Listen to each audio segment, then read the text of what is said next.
right, welcome into the Ryan Ripken Show. I'm your host, Ryan Ripken, and we're starting a little bit before this Orioles-Yankees game ends, and this is the regular Ryan Ripken Show. You might be seeing Zach and Kevin on the post-game shows here, but let's talk about what we have on deck for this episode here, and I will fix my lights in the back for those that are watching, but we got Tim Kurkjian joining us here in just a moment.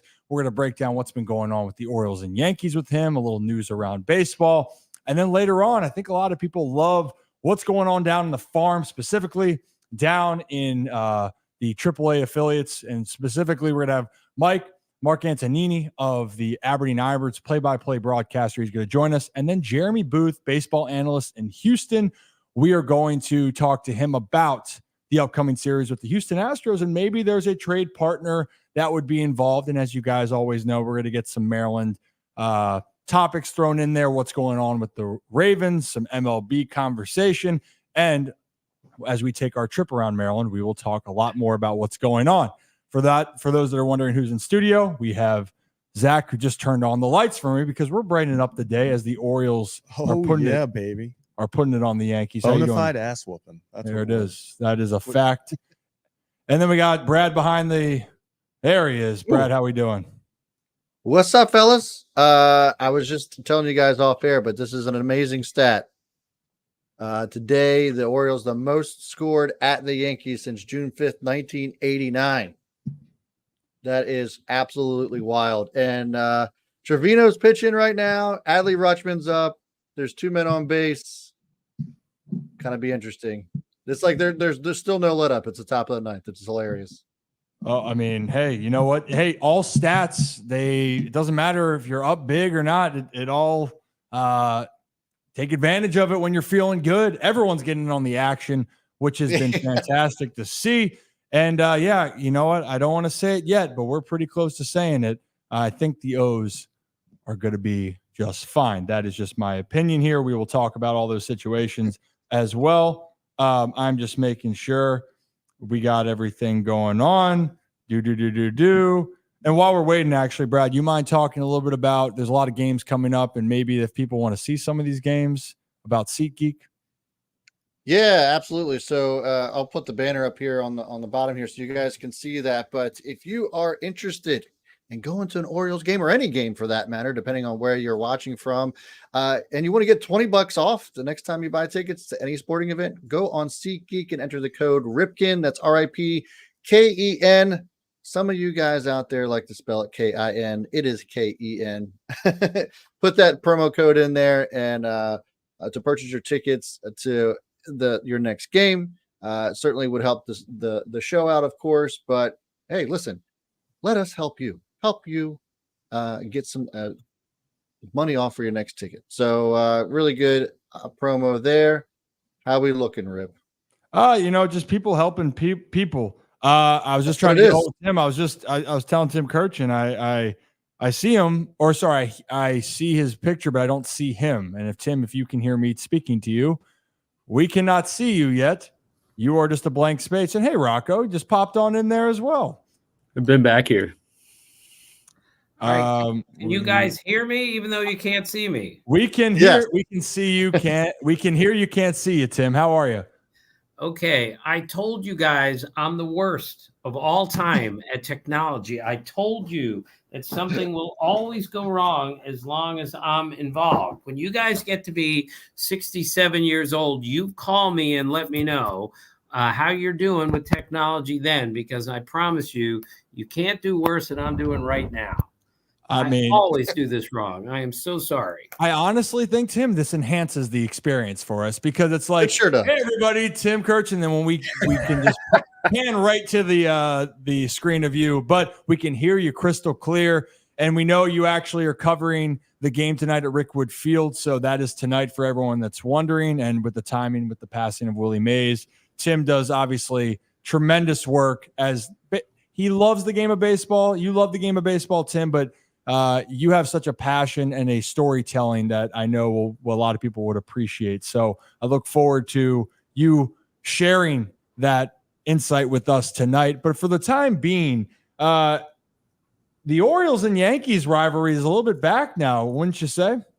Yeah, it's really good. And that game in 1989 that you're talking about, I covered that game for the Baltimore Sun. I was the beat writer. You guys remember?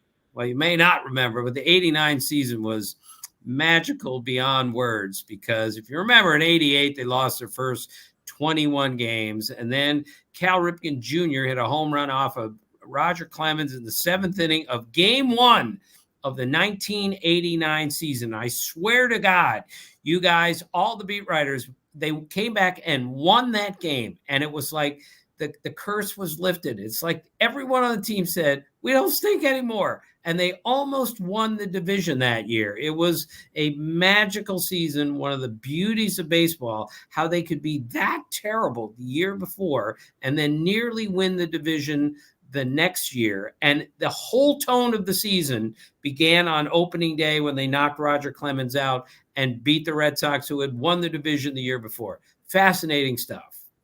I mean, it is. It's and shout out Calvin. His career turned out pretty well after that overall. Then Tim, he had a couple other moments that people remember, but you remember those little moments and the tidbits of it, and you probably also remember the brawls throughout the years. 1998, the Orioles, Yankees. I was telling people after Judge got hit the other day, look, it was unfortunate, and I don't like getting hit in the hand. It stings. You're ticked off, especially a guy like Aaron Judge, but we want to talk about a brawl or some high intensities. You want to talk about intentional. Go back to Armando Benitez throwing one right in Tino Martinez's back and Darryl Strawberry throwing haymakers. I just want your opinion on Tim on this whole situation now. The game has changed so much. And the Yankees, I get it. We saw what happened when Aaron Judge leaves a lineup. It really does have a lasting impression on this franchise. Right. Well, first off, I'm a pacifist. I don't like to see anybody fighting. But I am an old school baseball guy that if the other team is doing anything to disrespect you, or going after you, you have to retaliate. I learned this in 1983 when I was covering the Rangers, and the Royals and Rangers got in a terrible fight.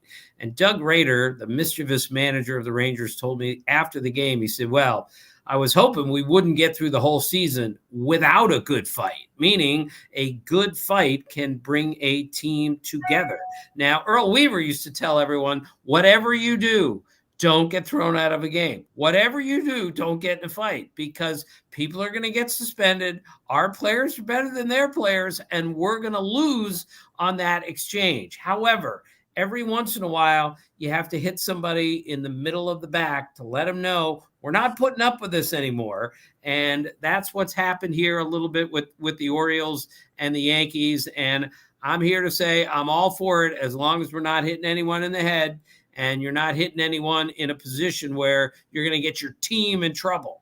I preach to that. And by the way, then Gunnar Henderson took one right in the bat, slammed his bat down. And by the way, Tim, the Orioles won a 1-run game last night, and maybe, just maybe, that's something that the Yankees would want back. Before I'll hand it off to the panel here, I know we got you for a quick amount of time. Besides that, the Orioles are going to win this series. We hope. Okay, it's not over. It would be a wild ninth inning. It would be a wild ninth inning, but I'm superstitious, so we don't know. We're not going to – I want to say it, but I won't say it, the phrase that I like to say here, Tim. But there was a lot of news that came out. Specifically, it's not shocking news where it was just kind of confirming the worst, and Kyle Bradish for the Orioles is out. He's done for the season. And then on top of it, Danny Coulombe is going to be on the IL at least until September, when he had surgery to remove bone chips. I guess, Tim, I feel like it's evident the Orioles are going to go after pitching, but where do you think that they go with this? And one name that I keep getting floated, I don't see this happening at all, but the name that everyone says, well, he's free, is Trevor Bauer. And personally, I don't see the fit, but if you could just articulate on this situation, what the Orioles are going to have to navigate. Right. I don't see the fit with Trevor Bauer with the Orioles or frankly anybody else. I don't think he's ever going to pitch again in the big leagues, but we'll see about that. The Orioles have to do something. The trade for Corbin Burns showed everyone that they're all in. And once you go all in, you have to stay all in. So they have to go to the White Sox and try to get Garrett Crochet, who's really good, would be an overpowering second, third starter on their team. They have to go to the Marlins and see what it's going to take to get Jesus Luzardo. There aren't too many. This is part of the problem, though, fellas. As you know, so many teams are in the race for a wild card. Look at the Cardinals, who were terrible for about a month and a half. And right now, they're a wild card team, and they don't even have a 500 record. So if you have a chance, if you're the Cubs or the Mets, and you have a fighting chance to win a wild card, you can't give up. You have to go buy. So there are very few sellers out there, but the White Sox will be one. The Marlins will be the other. Another. Angels, I'm not sure what's there. A's, certainly. Mason Miller, I'm not sure they're going to move him, but imagine picking him up for the bullpen or picking him up and making a starter out of him. And the Orioles have enough resources in their minor league system to pretty much go get whatever they want. It will be fascinating to see who they get and when they get them, but I don't see any serious action for literally another month because so many teams are trying to figure out where are we in the process. Hey, you know what? If I say it, Tim, people think I'm crazy, and I might be nuts, but that's for a different conversation. Zach, quick follow-up? Yeah, quick follow-up, Tim. Thanks for joining the show. So you mentioned Garrett Crochet first, and I feel like he's the hot name on the market right now. Do you have any concern, especially with pitching injuries this year? I mean, we've seen it everywhere. Crochet's already pitched 88 in 2/3 innings this year. His highest before that was 54, and before that was 12. So does that workload already exceeding what he's done in past season, do you think that's going to turn any team off that's trying to go and win now mode? Yeah, there's a concern there. There's no doubt. And I looked at his career numbers, like this X number of relief appearances. And then he started on opening day. That was like unprecedented. And yes, the workload is something every team is worried about every single day. Now you're taking a situational short reliever and making him into your ace, starting him on opening day, and he's going to have well over 100 innings by the All-Star break. What's he going to be like down the stretch? But this is, again, fellas, this is where general managers earn all their money right now. Are we in? Are we out? Are we going to give up 2, maybe 3 really good young players to get Garrett Crochet because he might be the last guy we need? But is he going to hold up? This is a crapshoot of crapshoots at the trade deadline, and he presents an interesting problem. Yeah, like you said, I don't think anyone saw him going from before the season it was reliever Garrett Crochet to now it's ace, star deadline acquisition Garrett Crochet. So it's crazy to see how he's transformed. He certainly has. Brad, what you got?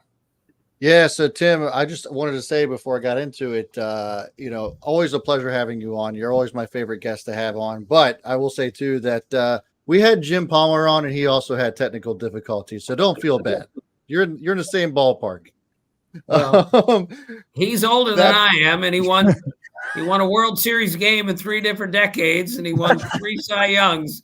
He has a right to have internet problems. I'm 5'5". And I'm 67. I have no excuses.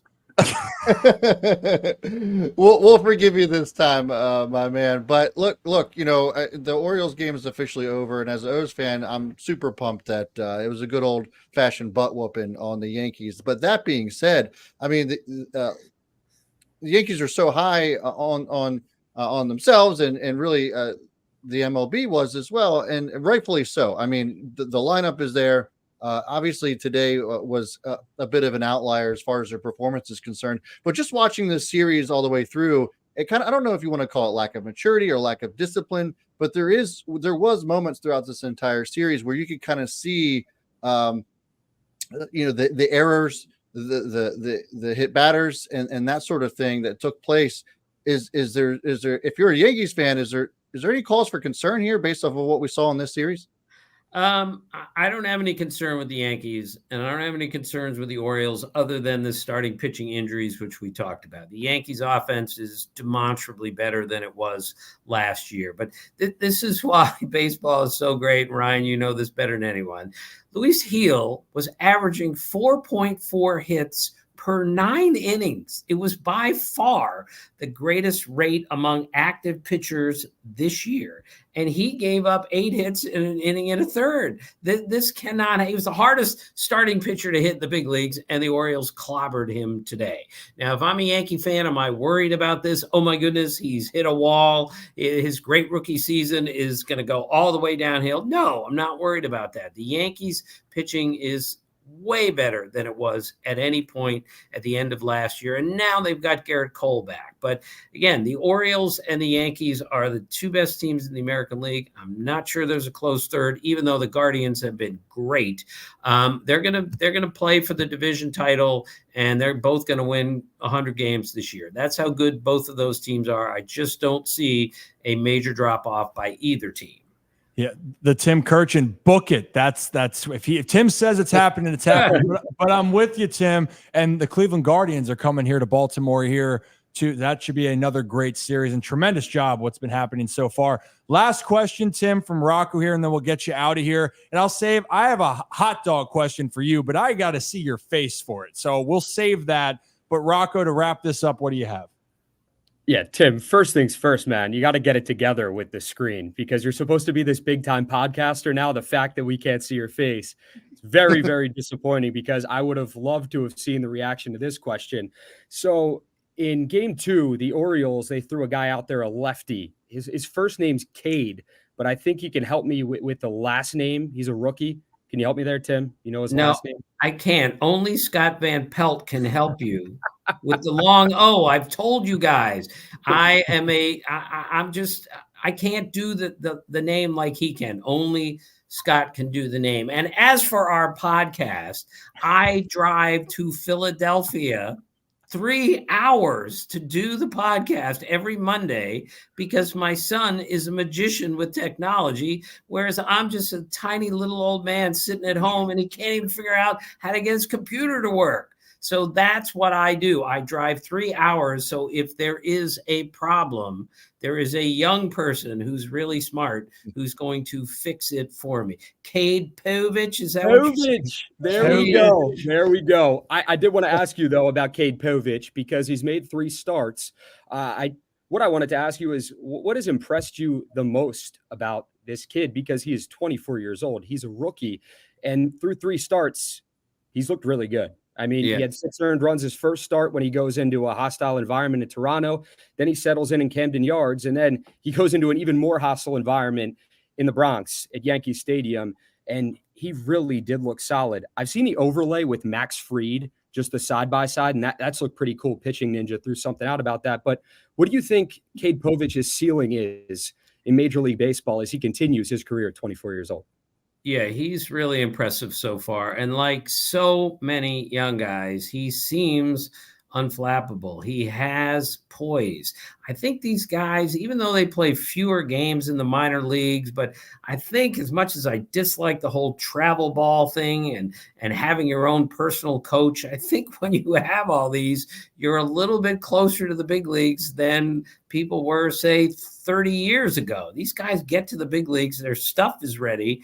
And when you have the stuff and you're poised like he does, that's a pretty darn good combination. So I'm very impressed with him, but I am so impressed with so many young kids who get to the big leagues. They're bigger, stronger, faster, and more ready than ever with fewer innings, fewer at-bats, all that, but they're just so physically gifted. They just overpower the sport with those physical gifts with their stuff. Now all they got to do is learn how to play the game properly, and they're all going to be monsters because their physical talent is ridiculously high.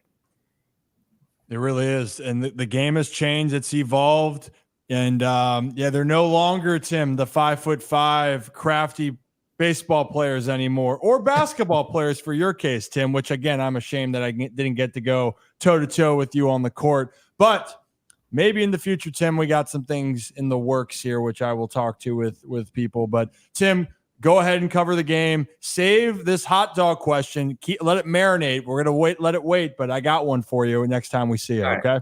Before I go, speaking of basketball, your father, I went toe-to-toe with him many times. He's a foot taller than I am. He weighs 100 pounds more than I do, and he routinely would pick me up at the end line in the smallest pickup game ever and guard me end line to end line. Finally, I just looked at him and I said, would you please just leave me alone? Would you stop trying for 1 second? It's a pickup game. Nobody cares who wins, but he did. So that's it for me in basketball. I'm done. I'm a tired old man with an artificial hip, but I sure enjoyed playing with your dad all those years. It was great fun.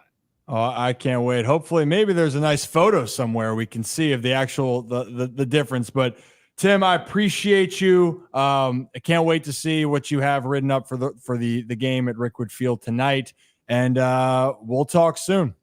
All right, fellas, enjoyed it. See you. Thanks. See you, Tim. Thanks, Tim Kurkjian, everybody.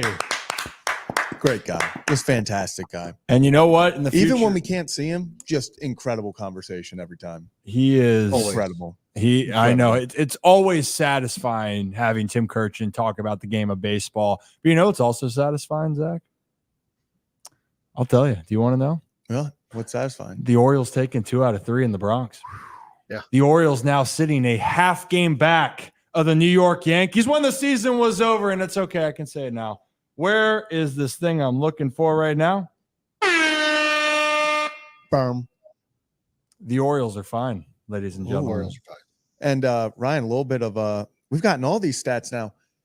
In the last 22 series against the AL East, the Baltimore Orioles are 16-0-6. They have not lost a series against their division in 22 tries, and they are officially, there was a 4-way tie for first already before the series. The Baltimore Orioles are officially the only team in baseball history, the entire history, all of baseball, not American League, not National League, all of it. They're the first team ever to do that, 22. So this team, man, that's team. Crazy. You know what's also kind of mind-blowing is that this is the most the O's have scored in any single game in 3 years. So they won over 100 games last year and didn't have a blowout like this. Could have pretty been wild. Could have been more if Ryan O'Hearn just, wasn't such a bum and could hit off Trevino with the bases loaded. I mean, come on, man. Hey, yeah, okay, it doesn't matter. You got a few big RBIs against real pitchers. Come on, put it in the seats. Yeah, he got a hit off a lefty today. No, he didn't. He got robbed. O'Hearn. Yeah, well, he should have had 2. He got that one where he hit it like 100 mile an hour right down the line, and Oswaldo Cabrera robbed him. I was like, you don't understand what you just did. I was like, O'Hearn needs that against a lefty. He needs that hit for confidence. But he did get one. He got one off a lefty today. Yeah. And you know what? I think everyone is feeling good. It was like, you get a homer, you get a run. Austin Hayes should have benched him going into today. He was only hitting 394 for the month. You know what? Personally, I'm ready to get rid of him. I don't know about you guys. And you guys don't get me going on Cedric Mullins. Do I do a Cedric Mullins breakdown here about why we don't give up on Cedric Mullins, why he works so damn hard? And by the way, did Cedric not show you how he impacts the game in more ways than one last night? In a span of back-to-back batters here. You know what, Jason? I will give you a round of applause for that. Thank you very much. People helping people Don. Here. Don C. As always, Don C. I mean, Don, it's not even Christmas. It's Christmas in June when Don comes into the stream each time in Victoria. Thank you. We see hey. Somebody. I got all right, there you go. There it is. It took us a second, but we got it. Yeah, we did it. We did it. And look, if yes, well, that's true. I didn't mean to click that, by the way, but Marcus, good to see you. Cole Irvin did do better than Heel. And I will say this, it is hard to pitch in games when an offense is just rolling on all cylinders for both sides, because then once it turns into like a offensive affair, especially for Cole, which I loved, is like, hey, if they hit home runs or they score runs, you got to wear it. Your team's up big. The bullpen was taxed. You need to try to go as far as you can. Now he gets pulled in the 5th inning. That's how it goes.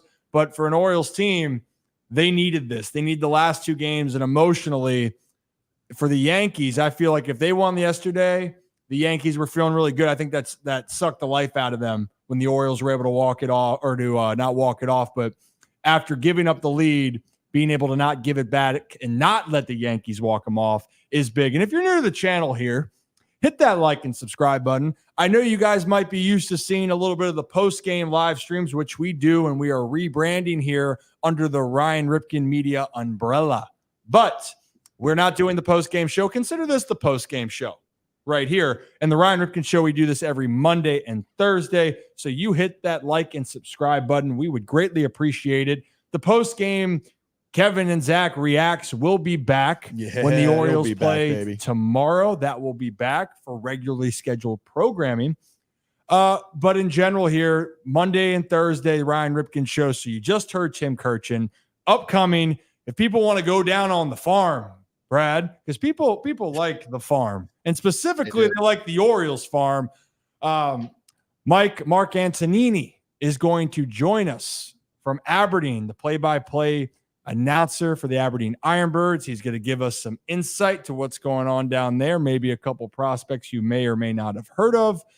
And then Jeremy Booth, actually, Brad, one of our first guests that we had on back when we started the Ryan Ripken Show, not even a year ago, which is just crazy to think about.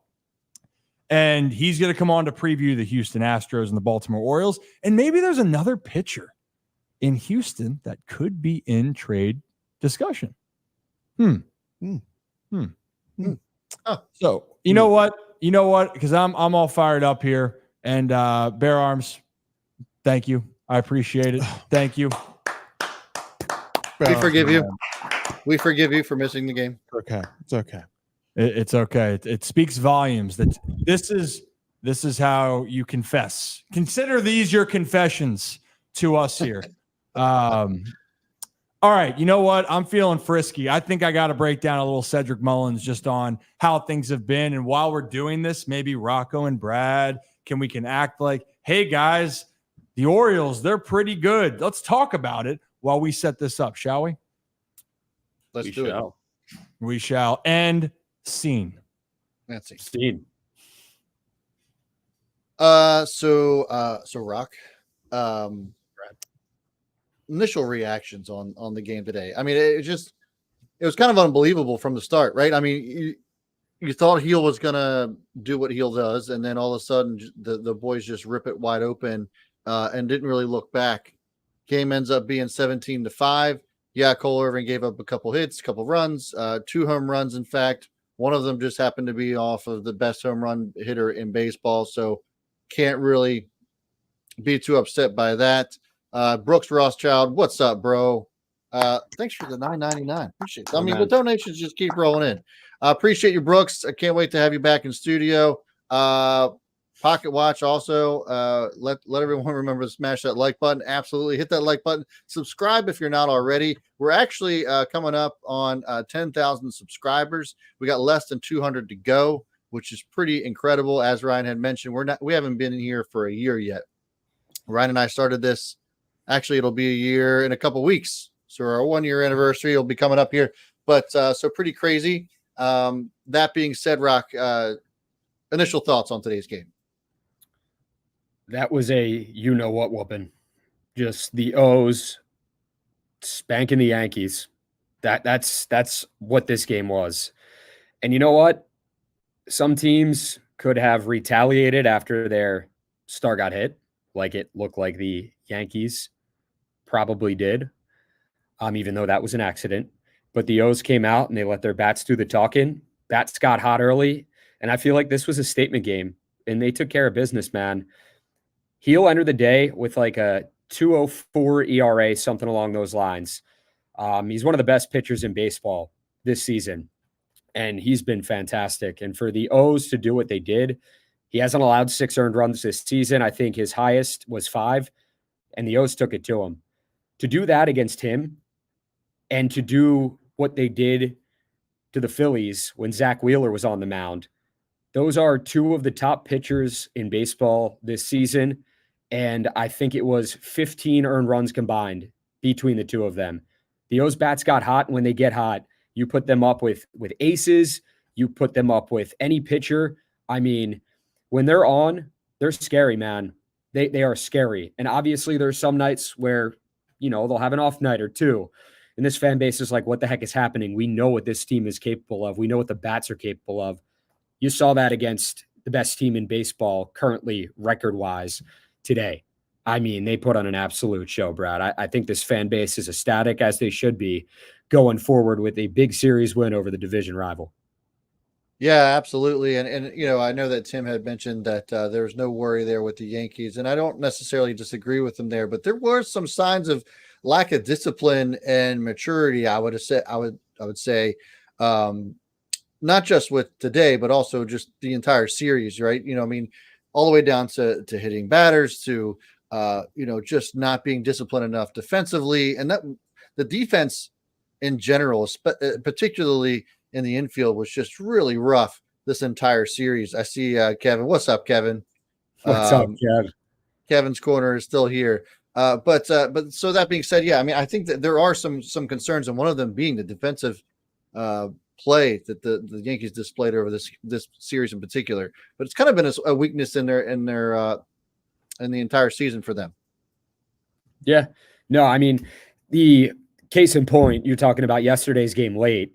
It could have been a one-run game going into the bottom half of the 10th, and then they throw the ball away. Cedric Mullins ends up scoring. I still think he would have scored in that inning regardless, but it's a difference maker. And then you look at the defensive woes. It's just like, you can't do that against a team like the Orioles, because they are going to bite you in the rear end. They really are, man. And it showed in this series. Yeah. And I'm telling you what, man, it's like this fan base at times, it's like the sky is falling if they drop a game like the series opener. And you know what? I'll say this. I'll give the fan base credit, because they've dealt with so many losing seasons over the years. They want this team to win so badly. They know what they're capable of. And they showed it in the next two games. This was a 3-round bout. The O's might have dropped the first round, but they went out and they punched the Yankees in the face in the next two. And I mean, today, dude, just like the amount of runs they put up is disgusting. That was just like unreal, incredible. The entire outfield homer. Hayes, Mullins, Santander. Yeah. I think maybe it was before you popped on. I had mentioned that the most runs that they had scored since 1989 at the Yankees. So it's just unbelievable. Strictly Goated said, I was a short usher. You all met in 333 lobby a few weeks ago. Keep up the good work. Gunner for MVP. Strictly Goated, you are the GOAT. And Ryan is ready for this steady breakdown. What's up, my man? What's up? Can you hear me? How we doing? And Strictly Goated, appreciate you. Wow, it's bright in here. And maybe it's just because when the Orioles take 2 out of 3, you're feeling good, or you feel really good like I do right now. And hey, Zach, hold these glasses here for a second. You feel really good, especially when a guy like Cedric Mullins, a guy that, for me, I know personally, I know how hard he has worked, is starting to get breaks go his way. And he's starting to show everyone again why Cedric Mullins is such a talented player, and you just can't give up on him. Okay, so let's go back to this last night here. Everyone remembers this if you watched it. This is arguably the game of the year for the Orioles. 5-5, man on second base. Clay Holmes is in there. And look, I just mentioned that Cedric has not had his best fair share of luck. Things haven't gone his way. Well, guess what? He's going to continue to battle. And Clay Holmes, even though he's had some trouble recently, he's going to throw a pitch right over the heart of a plate. It's going to be a curveball or slider here, and you're going to see it's going to be hanging right over the middle. Oh, I don't like that color. There we go. Let's make it definitive. It's going to be hung. Not Cedric's best swing, but his mindset right now is he's thinking, I got to go right back up the middle. Let's make it simple, okay? So right in the middle, and that is right down Broadway. Not the best hit ball, but guess what? It's falling, and the Orioles are getting the lead. And here's another thing. You're not going to see it on the overthrow. But Santander scores. Seti ends up on second. Why? Because if we're going to go back and look at this for one quick second here as we watch this, okay? This is great. This is good moments. Verdugo absolutely airmails the cutoff guy. Cutoff guy's right here, okay? And I don't blame it. You're trying to make a play at the plate. It makes sense, no doubt about it. However, when you miss the cutoff man, Cedric's a smart player. He's taking second base because that's what you got to do. And again, that's heads-up players. That's what you think that you're taught, but it's another thing to execute it. Cedric was always executing even when he was not hitting the baseball the way that he wanted, okay? So, shall we keep moving with the program? I think we should. Beautiful. And it was a close play. Don't get me wrong, but this is what happens when you miss the cutoff. Now, I want you guys to watch, and if I can take this part out, maybe. Oh, no, can't cancel. Nope, cancel. You can't really see it right here, and I apologize, but right here is Cedric Mullins, okay? And Cedric is going to work on getting his secondary lead to try to take second base. Actually, let me back this up. He's not taking a secondary lead. He is trying to time up Holmes here to take third base. So if you watch closely down here, and I know I apologize for my space here, you're going to see Ced continue to gain ground. And then he's going to get a running start here, and that's what's going to put so much pressure on Jose Trevino behind the plate. So ready, here it is. Said he's going. No chance. Momentum, and that ball's in the outfield. And the Orioles, and shout out Jemai Jones, former teammate of Ryan Ripken and former Oriole. But you understand then of just how hard it is to stop Cedric Mullins because of these instinctive plays. And I know it's not the best time for him overall, right? But again, let's play that one more time so you guys can really get it down. And it's a great lesson for any baseball fan out there, okay? He is going to time up as soon as Clay is starting his motion back there. I wish I could draw eyes like a smiley face, but Holmes is going to take his eyes back to home plate right here. And as soon as he does, right there, Cedric is going to start taking off. See ya. And let's watch it again. Yeah, baby. Sorry, Trevino, you're a good kid. Jemai Jones, love you, man. I actually do. He's a great guy. But 0-2 count again. 0-2 count in a big situation then, it became an 0-2 count, but Cedric Mullins taking matters into his own hands, making things happen. Orioles win 7-6. Now, Brad, if you don't mind, can you play for our listeners out there this clip from Cedric Mullins? We talked about his work ethic, and it's been hard, but listen to Cedric's response after this game last night between the Orioles and the Yankees. Coach Ryan Fuller said a few weeks ago, you've been in the pain cave. Are you now out of the pain cave? Because it certainly looks that way. No, I'm not out yet. I'm still being diligent with my early work. The confidence is there, putting some good swings on the ball, starting to get the results. So you heard it right there. Are you out of the cave yet? No. I got to keep putting the work in. We got a lot more to go, and that's what I'm talking about, a guy being a pro's pro. Just because things are starting to come together a little bit for Ced, he knows he's got to get better. He knows he's going to keep going because he is still not satisfied with what his production should be. And guess what? Let's flash forward to today then, shall we? Because Cedric Mullins then, in his first at-bat, you can see it. It's heels change up right here, and I got to back it up here because it's just so dang quick. Here we go. It's going to be right down here, part of the plate. And this is what's a great sign for Orioles fans. If you watch some of the breakdowns I've done with Cedric, he likes to drive the baseball out to right center, right field, whatever it may be. I'm completely fine with that if that's how he wants to do it, especially on pitches away. Having said that, Cedric then has to just make sure that this front shoulder is in.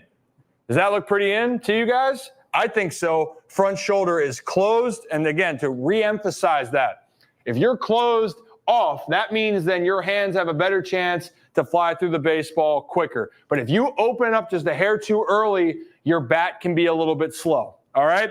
So Cedric is closed off here. You can see it right there with the shoulder, right? I don't know if I like that drawing, but it's closed off. Pitch is going to be away. Shoulders in, and let's send this ball to the moon. Beautiful. And there it is. Mr. Cedric Mullins having some moments here. And look, I'm not a guy that's going to sit here and people go, Ryan, you're just too positive. You're just going to say that about every guy. Well, no, I'm going to be objective about the guys that I know. And the guy that I know, Cedric Mullins, is capable of doing so much for this ball club. And I'm going to keep saying the same phrase, besides that the O's are fine. Hang with Cedi. Hang with these veterans. Austin Hayes going into this game was hitting .394. That'll be a future breakdown. But that's what I got for this. Hang with Cedric Mullins. An instant impact player for this series as the Orioles took 2 of 3. And again, if you're new to the channel, hit that like and subscribe button. We do stuff like this more times than you can probably imagine. We're going to keep doing it more and more to give you the insight that you want. Now let's go back to Rocco and Brad and get it set up for our next guest.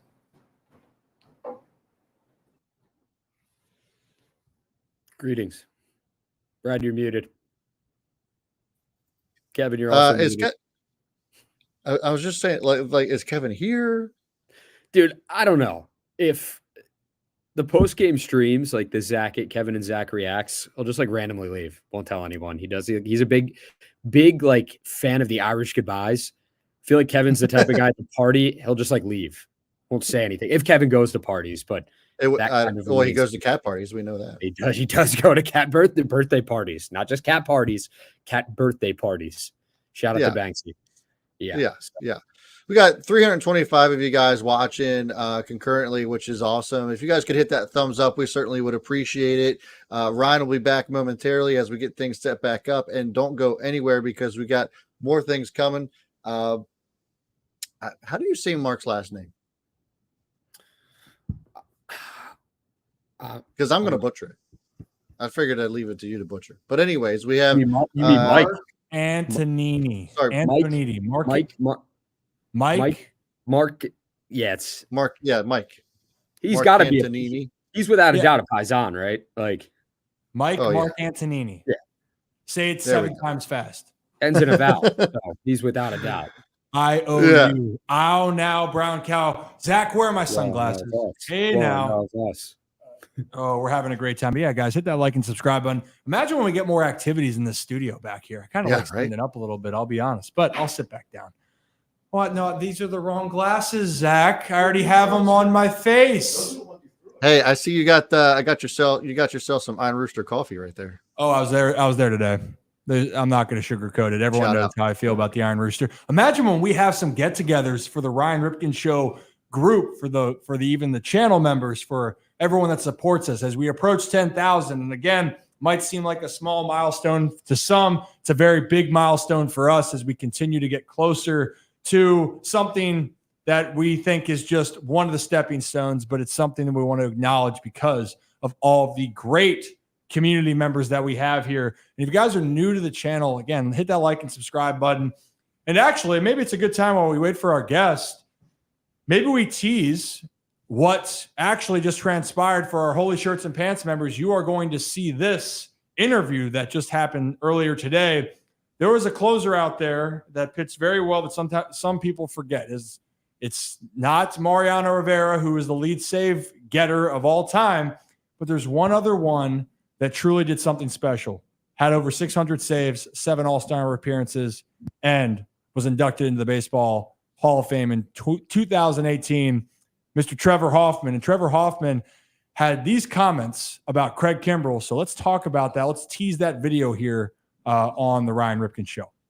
Oh, well, Craig Kimbrell, he just blew a save against the New York Yankees the other night. His stuff to me has looked really, really good so far.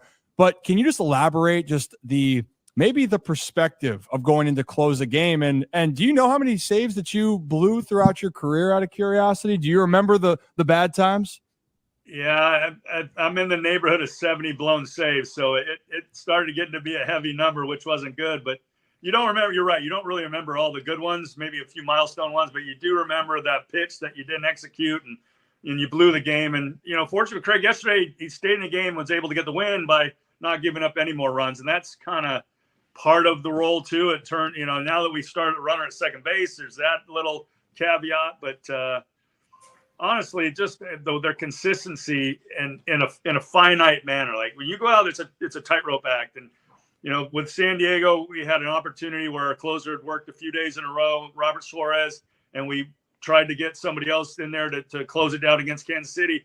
And it was an opportunity where we were going to be able to sweep Kansas City, roll in Anaheim. And when those wins come out of your sails, weird things happen. It was a tough series against Anaheim. We have a pretty good road trip or homestand against Oakland. And then we go into New York and Philly with a lot of momentum, and everything kind of can change on one particular game. So, just the job that those two guys we mentioned have done, continue to keep the sale in their teams, winning the team sales. and staying consistent has been just a fabulous thing to watch. Yeah, and I mean that's the thing. It's just the fact that not bringing up again. You blew 70 saves. Congrats, Trevor. That's great. But again, you were one of the best that did it, right? And that's the point I try to point out to everyone. Even the best that ever do it, you're not going to be perfect. And I think that's something where people get caught up on, and that's what I was referring to with relievers.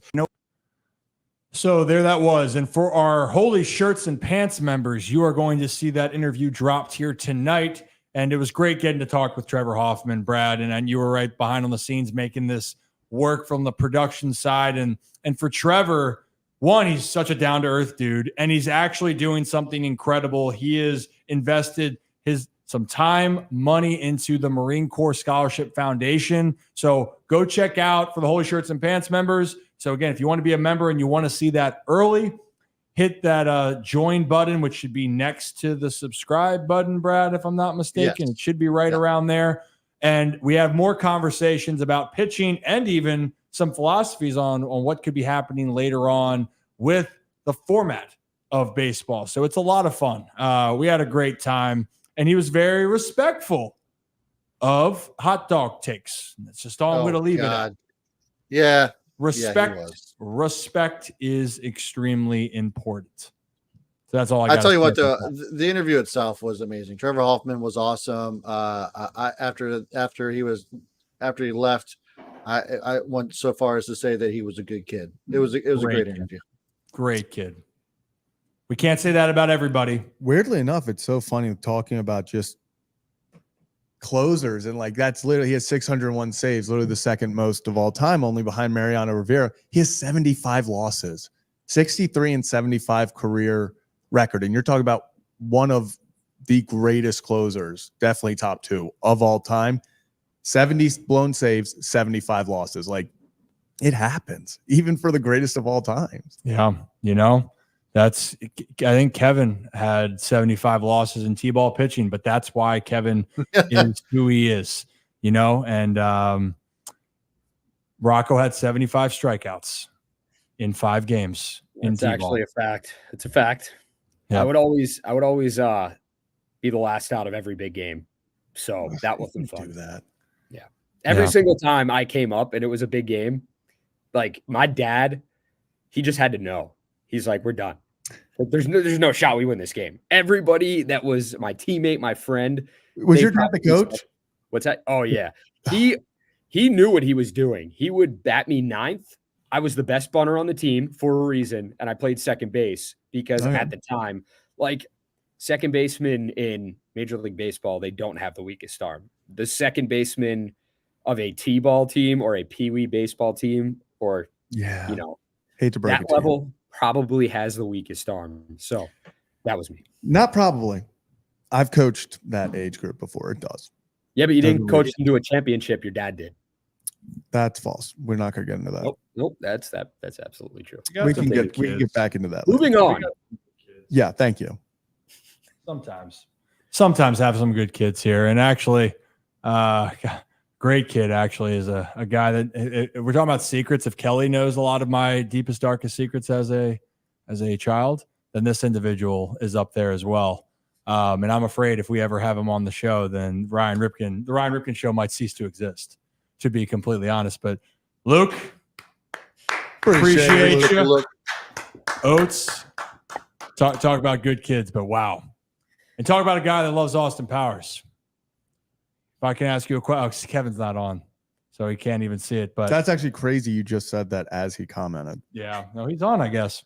Yeah. So, Rip, what you're saying is, like, if we decide to go rogue, we know who to go to like just ruin your career, and it's Luke. Yeah, that's where your mind went. Yeah. Oh yeah, absolutely. That a lot of things are adding up here at the Ryan Ripken show for a lot of different reasons. I'm here for a good time, not a long time. Oh, wait a minute. Okay, I didn't even. Brooks. And Brooks, hey! And also, if you guys want to see it, thank you, Brooks. Appreciate you, Brooks. Hey, appreciate you, Brooks. And that's Brooks. Also, that was actually he helped us get Tim Meza. It's one of his former teammates, Tim Meza of the Toronto Blue Jays. And so we're gonna do a lot more with Gary Williams. Stole my lawn chair. That's an incredible.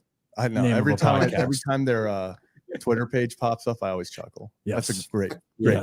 Fantastic name. And Scott, I'm going to click it one more time again for thank you for the 5 gifted members. Scott.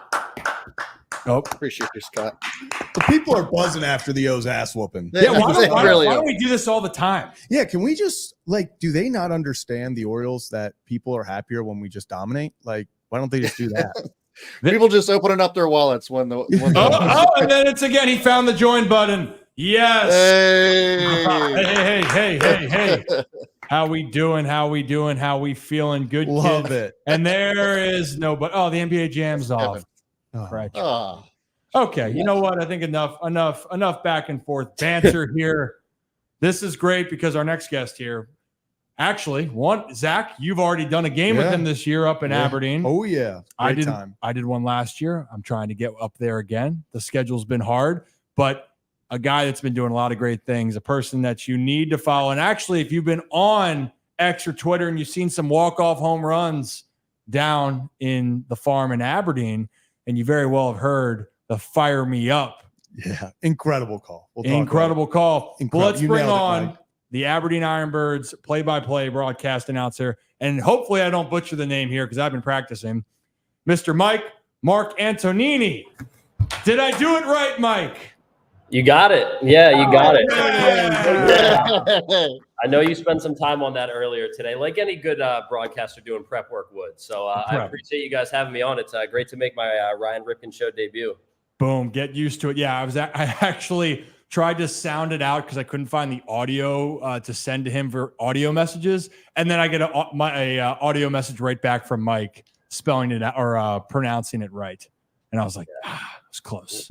Yeah, I know. I figured I'd help you out a little bit. Mike, you're all about people helping people. We know about that. But overall, and you're giving back right now. You're helping out with one of the play-by-play camps at this current moment. Yeah, absolutely. I know you were a guest at the Baltimore camp last year, and it's a camp that has meant a lot to me in my life. Was a camper growing up, have been able to give back and pay it forward as a counselor the last few years, and I just love passing on the knowledge and the things that I've learned as a broadcaster to, the kids that are younger than me. And, hopefully, like I said, just pay it forward and, keep the good vibes rolling and pass along my passion for what I do as a profession. And then it's great. I was honored that you thought of me to be involved. A guy like me that goes off the rails sometimes, not as much as some of our other members here with us, but it's great giving back nonetheless. Where do we start here? Do we start here down on the farm and start with before we get into how Zach was as an individual color guy? We got the win. That's all that matters. We got the win. Yeah. 1-0. Yeah, Zach got the dub. That was huge. Zach was my first guest this year, which I don't take that lightly. A lot of pressure. I'm not going to lie. Walking into the Dean, there was a lot of pressure. You could feel it in the air. But people like, is the team going to like Zach? Are they going to score runs for him? Or is they just going to be like protesting, put nothing up there? But we got the win. You set the tone. I mean, you set the tone. Yeah, someone had to do it. And you go up there to Leidos Field at Ripken Stadium and you lay a goose egg, your ass is gone. Exactly. Zach. Okay. I mean, it's so easy to do when you're dealing with Mike. I mean, just as good as they come. It's easy. I think the second game I was there, Jackson Holiday struck out to end the game, but people forget that. Don't obviously ever call a game again. Well, no, they won. They won. They had a walk-off win when I was there. So wait, so how did Jackson strike out? I've been to multiple. Yeah. You haven't gotten the invite multiple times, actually. Buddy. I was going to say, so I'll see you in August, Mike.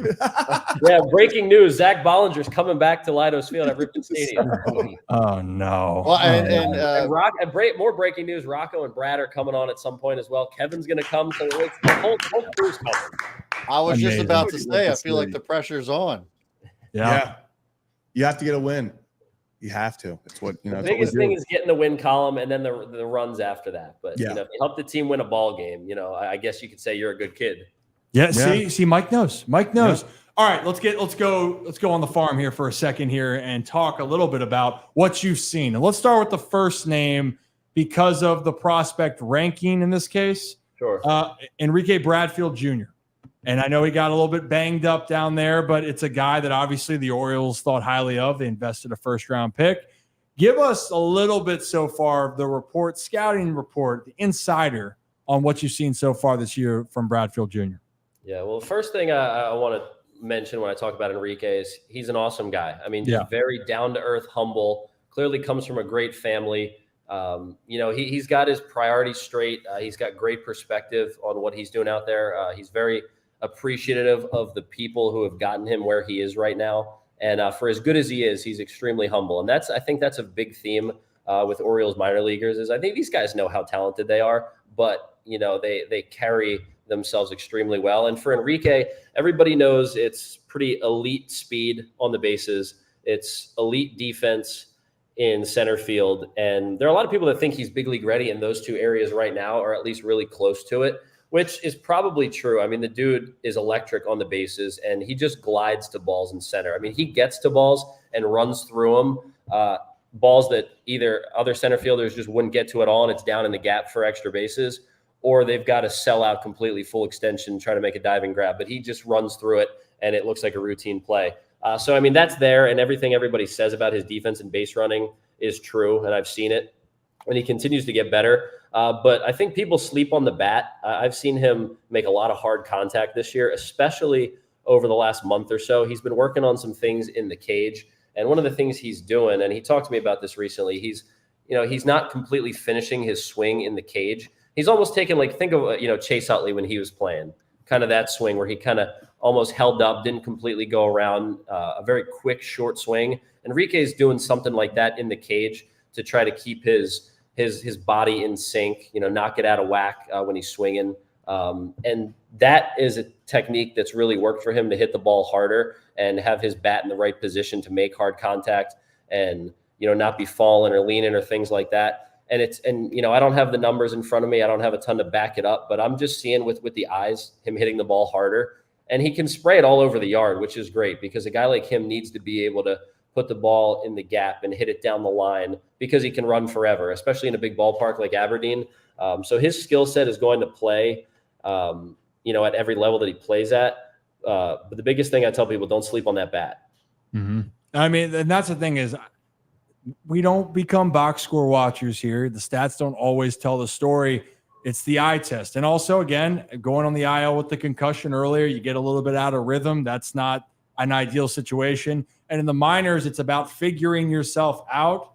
And sometimes, again, like I said, that's why we're having Mike on here to talk about what's happening because he is seeing this firsthand. And again, I'd be mistaken if I didn't mention that while we're down on the farm, how did we get down on the farm in the first place? We had to take a ride in our Adams Jeep, which is right in the backyard of Aberdeen right there. And hey now, right in that beautiful sign. Adams Jeep of Maryland is literally 5 minutes away from the stadium up there, Leiders Field at Ripken Stadium. And right now they got a great special offer for the end of the month, Brad, right? If you go up to Chuck and you say, and Mike, the same thing goes for you. You can earmuff yourself, Rocco. But if you go up and buy a used Jeep from Adams Jeep of Maryland and you say Rocco sucks and we love the Ryan Ripken show or anything like that, you are going to get $1,000 gas gift card.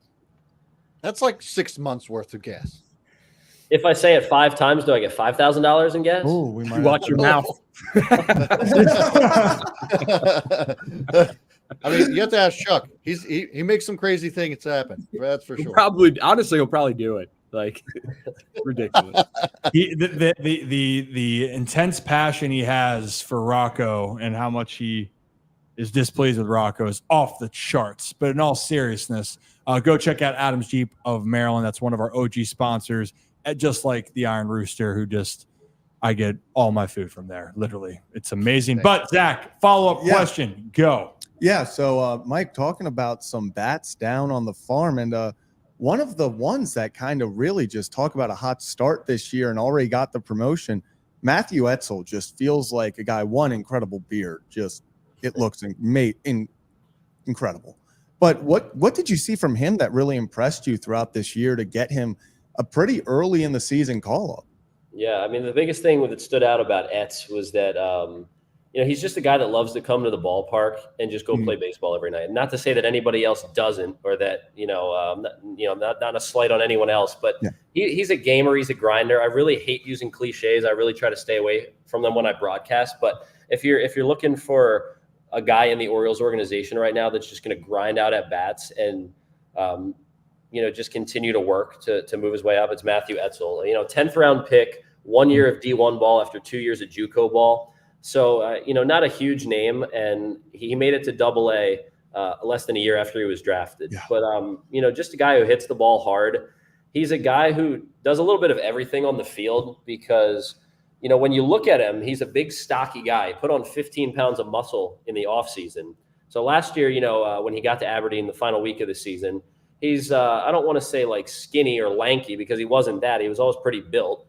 But, you're looking at him, you're like, all right, this is either like a leadoff hitter, maybe, a guy who hits 6-7 in the lineup, plays some outfield. And then I see him, opening day, talking to him around the cage. I'm like, who is this guy? Like, 15 pounds bulkier, looking like a cleanup hitting first baseman. And at times he was hitting cleanup and at times he was playing first base. So he's a versatile defender. And the size that he added has not slowed him down. I think he's still top 5 in minor league baseball in stolen bases. So, but really just a guy who loves the game. He loves talking about the game, which I always like talking in baseball around the batting cage with him. But a guy who knows his swing really well. He knows his body really well. And a guy who just wants to keep getting better. And like I said, very cliche, but he just loves showing to the ballpark. If that guy could play triple headers every day, he probably would. But yeah, nothing too flashy, nothing too fancy. Doesn't show a lot of emotion when he plays. Just a hard-working baseball player. And I think he's a guy that people should keep an eye on. Like when I've seen him this year, I'm like, that's a big leaguer. Maybe he's not a star of a team, but he's a contributor in some way. And I think he's the type of guy you want on your team because he's going to make a pitcher work and, wear down an opposing pitcher. You can bat him at the top of the lineup, middle of the lineup, wherever. He's a help the team win kind of guy. Yeah, and I like where you talked about his speed not being impacted by the weight. When you look at him, you would not think he has 36 stolen bases already this year between. It is just, you hate to use, like you said, the cliches, the sneaky speed, but that's what it is. All of a sudden you're like, wait, he moves how fast? Like it's just, it's incredible. And now it's sneaky because of the weight he's at. Yeah. Before that, it wasn't sneaky, but yeah, he is just a great base runner. He's not just fast, he's a great base runner. Yeah. Which I feel like is a really common in the Orioles organization recently is, it's not just about speed. It's about the knowledge of when to go, judging balls in the air, stuff like that really has separated the Orioles and even the slower guys in the Oriole organization to take them to that next level. Yeah, they talk about it all the time in Aberdeen throughout the Orioles organization. These guys, it's almost like a competition within the team. Who's going to steal the most bags? These guys want to go first to third on a single and want to go first to home on a gapper that not many guys would score on. They get caught stealing, don't worry about it. Shake it, just keep going. Keep applying pressure on the defense, and it's led to a lot of runs that other teams wouldn't have scored, and it's led to a lot of wins, I will say as well. Oh, it's good stuff here. Yeah. Wins. How about Twins, Basil? No, how about wins, Basil? If you're new to the channel, hit that like and subscribe button here. Here with Mike or Michael Mark Antonini. Did I do it right? Thank you. Play-by-play announcer for the Aberdeen Ironbirds here. He is at Mic'd Up Sports. Is it at Mic'd Up Sports on X? Yeah, at Mic'd Up Sports. So MIKED Up Sports on both Twitter/X, Instagram, and TikTok. Hell yeah, that's what we need. I think, Rock, you got a little bit of questions about a little home run call. I might have muted Zach in the process, but it's all good here. Go ahead, Rock. What you got? Yeah, we don't need to hear Zach talk the rest of the show. That's the way it should be. Man, I remember June 30th, I believe, or June 29th of last year, because I got the video pulled up right now. And it was like the home run call heard around not only the minor league baseball world, but the country music world, because Jackson Holliday's 2-run walk-off, and you made, I'm sure it was one of the calls of your career, saying that ball is going, gone. And for those of you out there that don't know that, that's a Luke Combs lyric. And who quotes the tweet, man? Luke Combs. That's incredible. When I saw that, I was like, that's awesome, because not only was that home run call great, right away, it's like the guy quote tweets it and you're blowing up the mentions.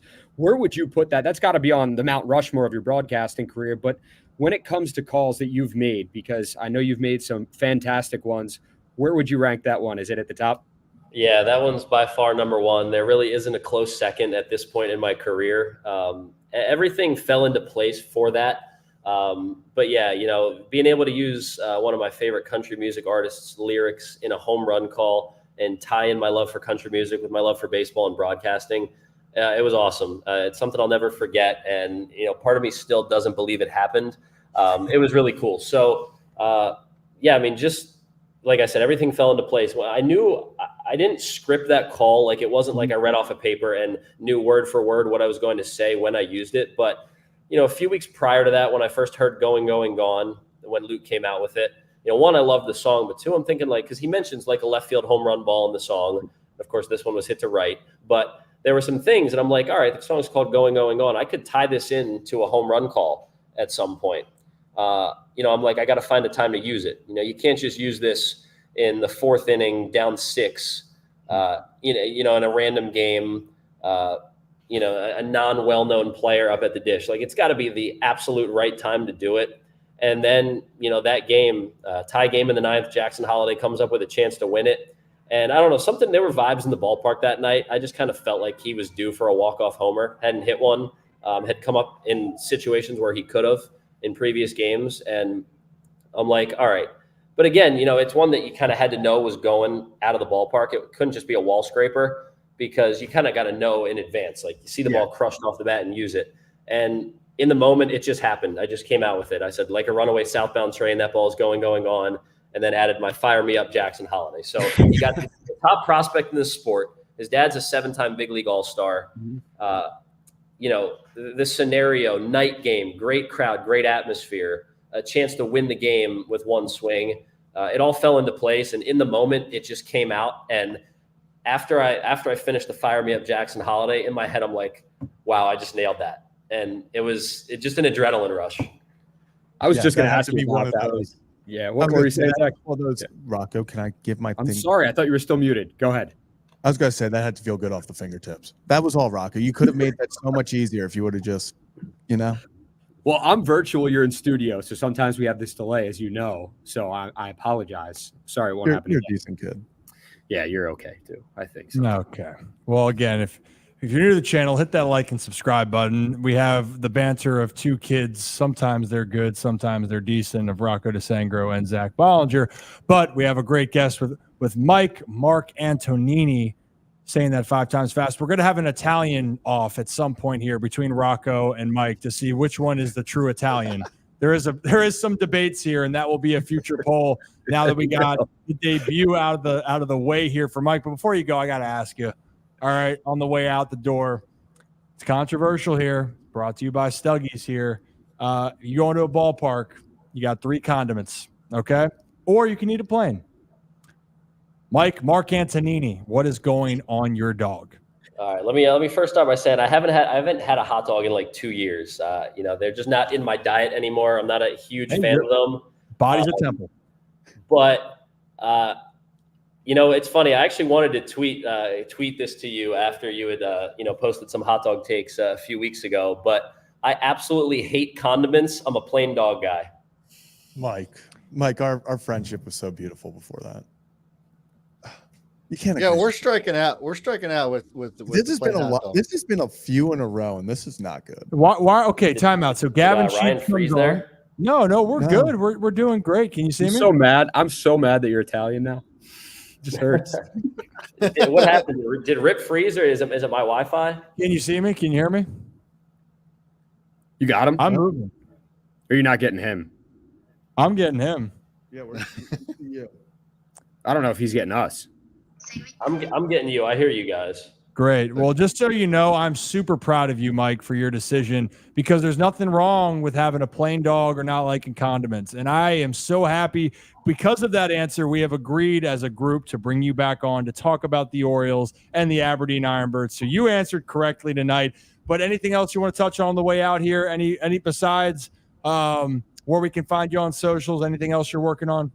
Yeah, but hopefully I didn't glitch in the middle of my answer there. But yeah, 100% a plain dog guy. I'm with you, Ryan. I actually would like to try that hot dog crab mac and cheese at an Orioles game sometime. I think I would do that. I like crab meat. I like mac and cheese. May try that. But just doing a lot of fun stuff in Aberdeen. For those who don't follow what's going on in the minor league levels, especially in the Orioles system, there's a ton of talent, and there's can't miss prospects every night coming through Aberdeen. So, if you've never been to an Ironbirds game or if you haven't been in a while, come on out to the ballpark and, always doing fun stuff to try to showcase who these players are as people and not just as athletes with my All Mic'd Up interview series and pregame interviews and, just telling their stories on the broadcast. So I'm passionate about it. I love doing it and just want people around Birdland and all of the baseball world to know, who these guys are and how much I love what I get to do for work.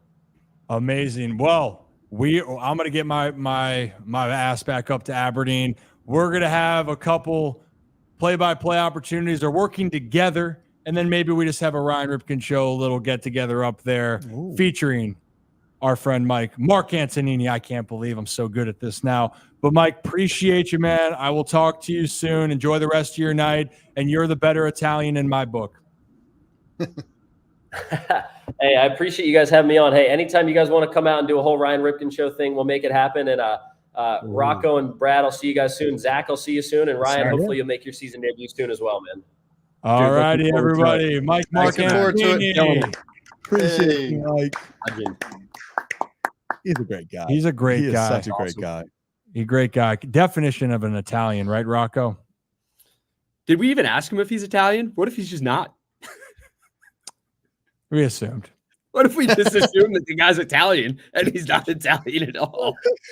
You idiot. Hey, if he's not, what would he be if he's not Italian? I don't know. So I don't know. We didn't even ask.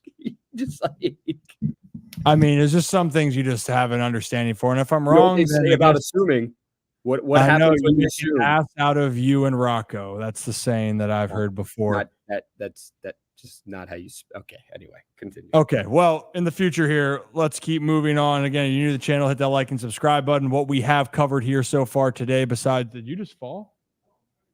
Okay, that's fair enough. He's trying to make things work. But what we've had so far, we had an O's Yanks recap here, and we had Tim Kurkjian, a faceless Tim Kurkjian joined us, but we were able to get some great audio answers from him.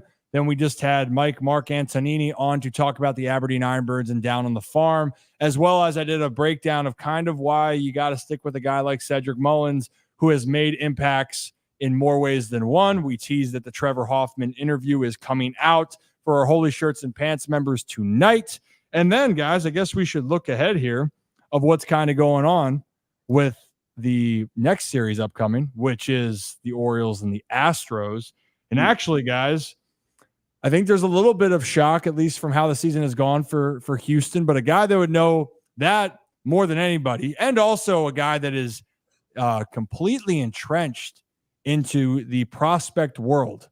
Because our next guest, Brad, we had him on as one of our first guests last year. He is a baseball analyst in Houston.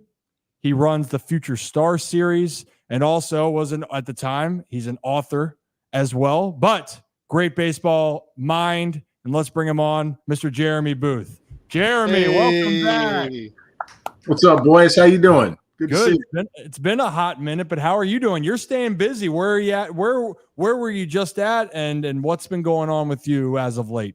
Yeah, so I was just at the MLB Draft Combine. I was just there for a couple of days, and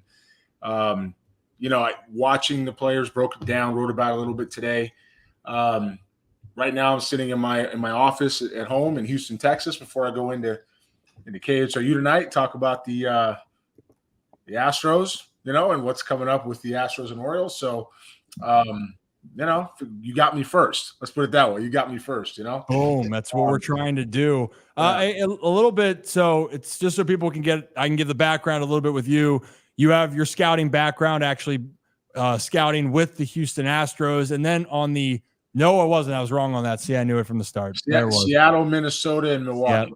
Seattle, Minnesota, Milwaukee. What I've been doing, Ryan, though, I understand the confusion because I've been ripping the Houston Astros for about 7 years lots of different reasons. Been complimentary when they needed it, but I've been pretty open about some. Sorry, go ahead. That was where I was alluding to, because you were very in depth about that. But one thing I know for sure, and this is about your scouting analysis, a guy that you had been very high on in the past was Grayson Rodriguez.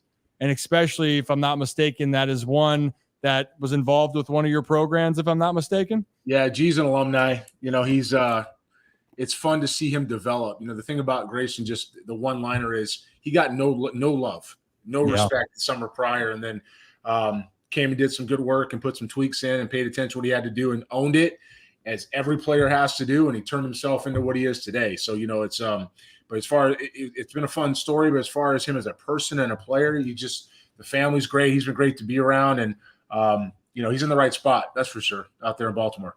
For sure. And again, and I'm not kidding you, for a guy that knows the game of baseball in and out, that's why we're having you on, Jeremy. You got to check out, and we will plug everything you have going on here, especially with the Future Star Series. But let's get into it right now. The Orioles, the vibes are very high in Baltimore, especially that they just won 2 out of 3 against New York. It was an ass whooping in the final game specifically. Everyone was in on the action.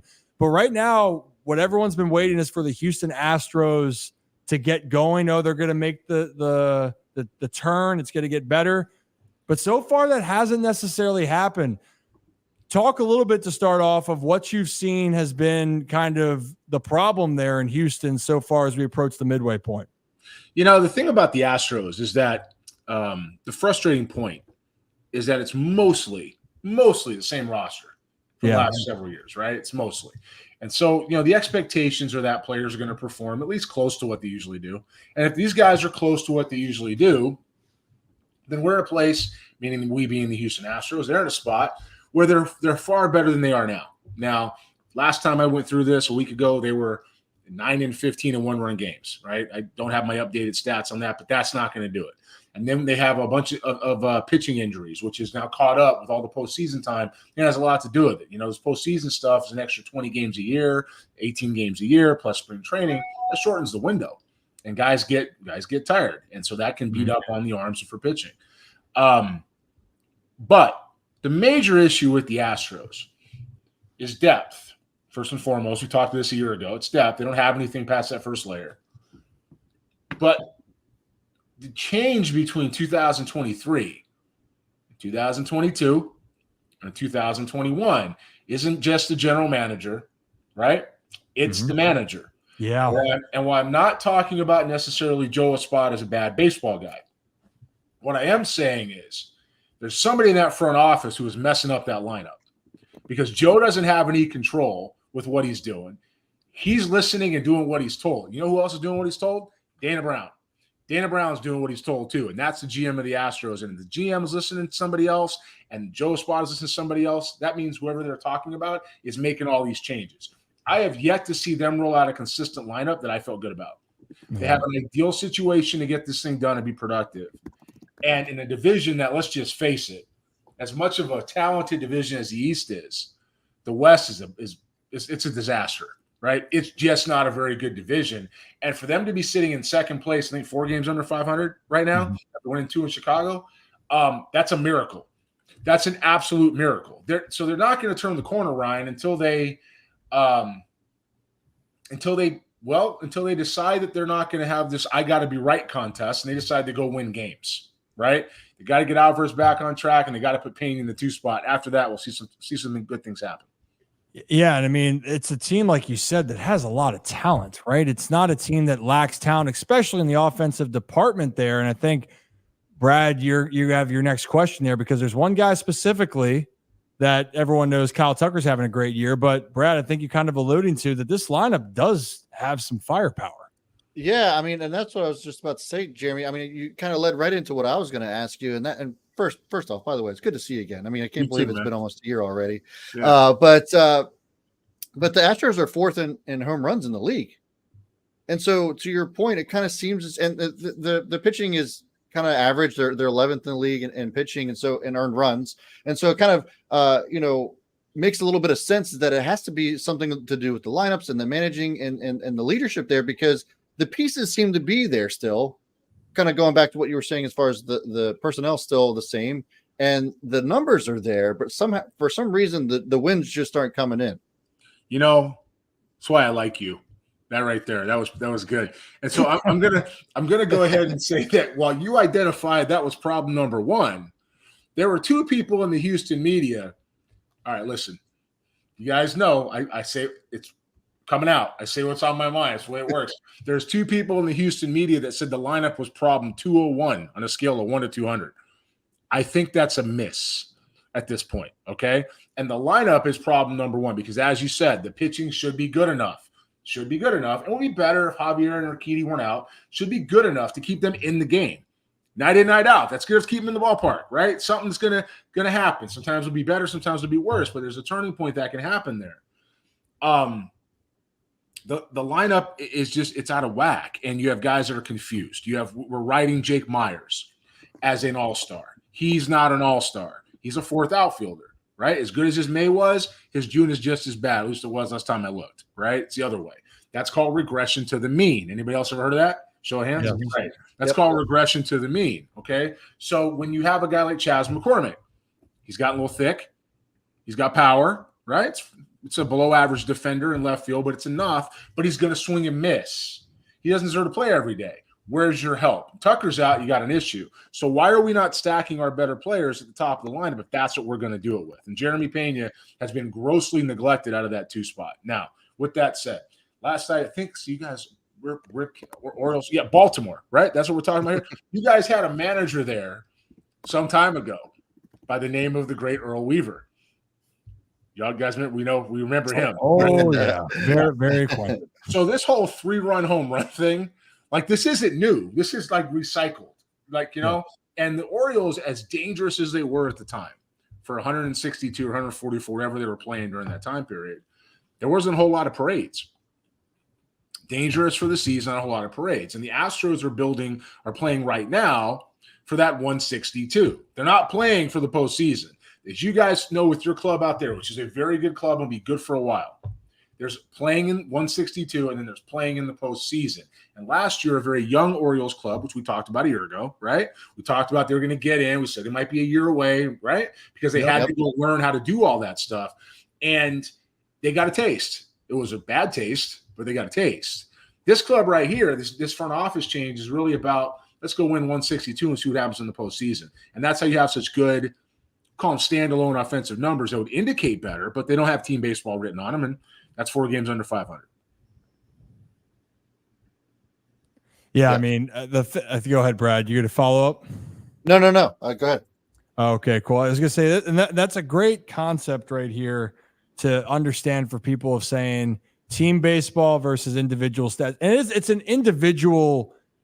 It's a game within a game where it's individually one versus one, pitcher versus hitter. But at the same part, you got to work collectively to go out there and have success. And when you're looking at that, that means the little things. If it means getting the runner over, getting them in, or just finding ways to drive in and scoring position during situations. Situational baseball means a lot. And if you don't do that well enough, you're going to find more ways to lose than to win. And for Houston, this is a team right now where, again, luckily it's in a time like Jeremy that MLB is probably as a whole, there's a lot of mediocrity around the middle right now. I mean, truly, if we're looking at the great teams in baseball right now, we can count them off pretty quickly.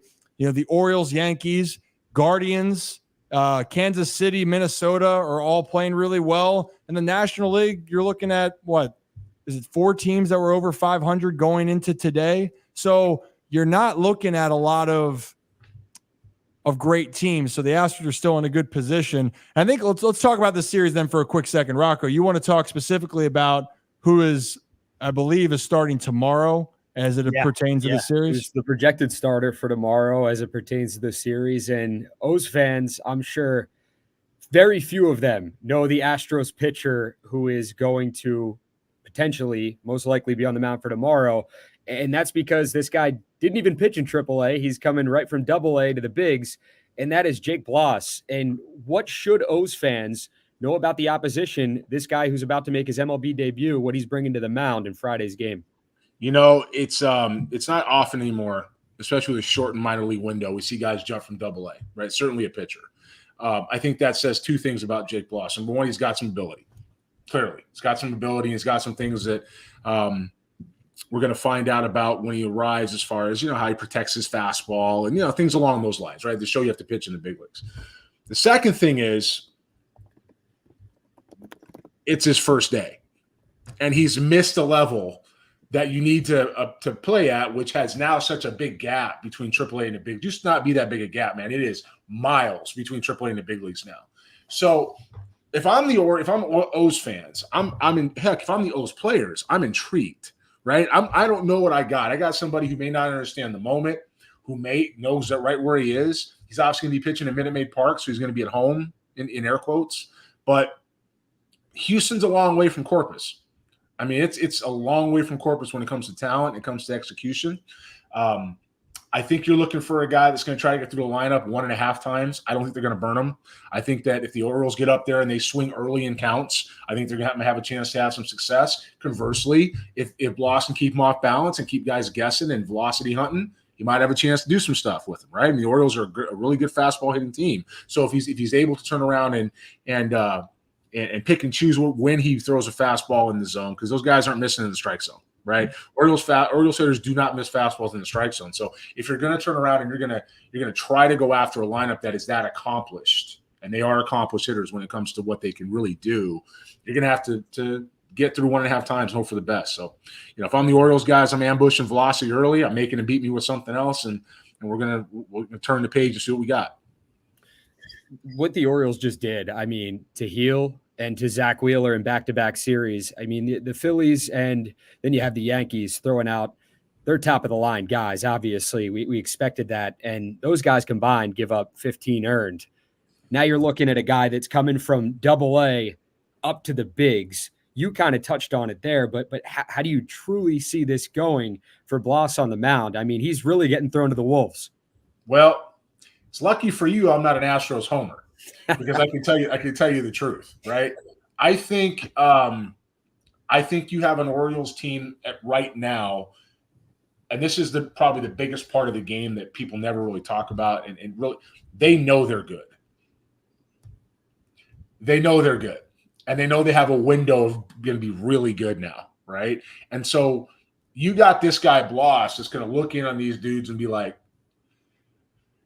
and I just think the moment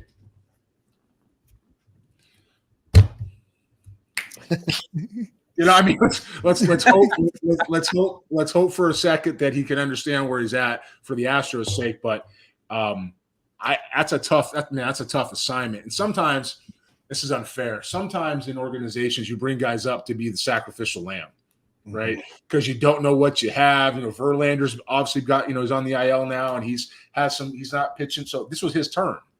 Second turn, he's going to miss. This was his turn. Let's go get this arm at a Double-A. Go give up 15 kids. We'll say, I don't know. I hope not. I really hope not. But I just sometimes you do that, and so it's going to be interesting to see what the Astros are thinking.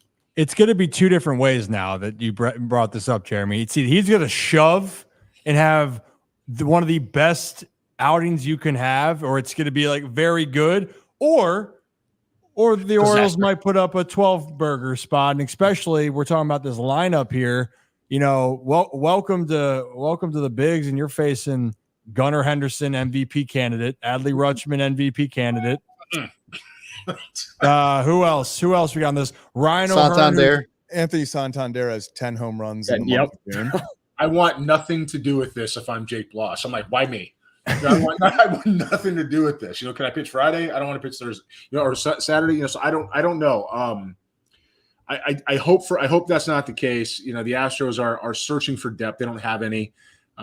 He's going to have to come in and do something. Now, that said, the only caveat I'll give you is this: big league hitters, when you go down to rehab assignments and you play down a little bit, you're so used to the focus and the speed of the game that sometimes guys don't have that pace and aren't acclimated to it. It's hard to hit against them, right? Mm-hmm. Because the rhythm's different, the cadence is different, the expectation is different.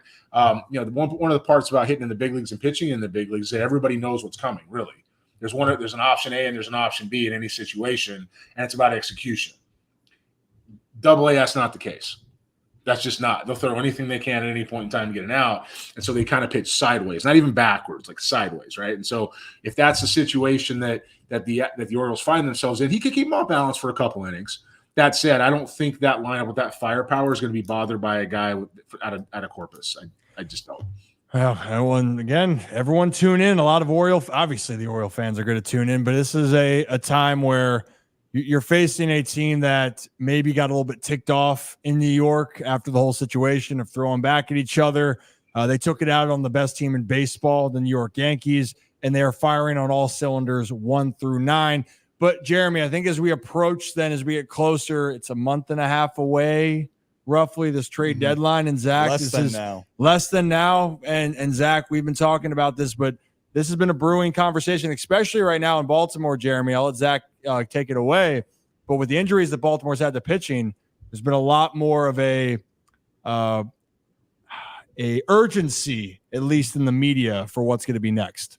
Yeah, Jeremy, I mean, you kind of touched on it earlier. It's such a weird position for the Astros right now because you are in second place. You obviously are 8 games back of the Mariners. And we had Tim Kurkjian on here about an hour ago, and he brought up that it's such a weird trade deadline this year because so many teams are in it. It just feels like the entire league is in it for a wild card spot right now. Kind of what do you think ends up happening with the Astros? Because you talked about the struggles. You know, they have some veterans. The depth isn't there. Do you think the Astros kind of say, hey, let's try to retool here? Or is it a situation where they try to right the ship? And, you know, if it doesn't happen, it doesn't happen, but they're going to try to go for it no matter what. Well, you know, the thing about the retooling part is that if you do it, it's a 3-year deal now. Because you got Bregman at the end of his contract. You got Tucker's going to need an extension. You got McCullers who can't stay healthy, right? You've got some Verlander who, if he doesn't hit 140 innings, he's a free agent next year. It's an option, right? You got to figure the club doesn't pick it up. You got Javier who's out till at least mid next year at the earliest. You got same thing with Urquidy. You have enough question marks at this point that if you retool, you really do it. You go retool. And you take guys like Bregman and you get half a year out of them. You, believe it or not, consider Alvarez. You trade Tucker while he's got a year left before you can do it. You start looking at how to retool a system because it's the system with major league ready guys or close to major league ready guys that other clubs have questions about that are entering a window that have a surplus. That's how you do it. Every club's done that from the history of time, right? I don't think they want to do that.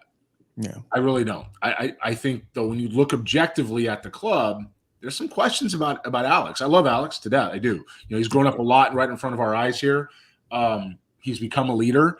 He's got a heart of a champion. So I mean, he competes night in, night out, but he's having a hard time.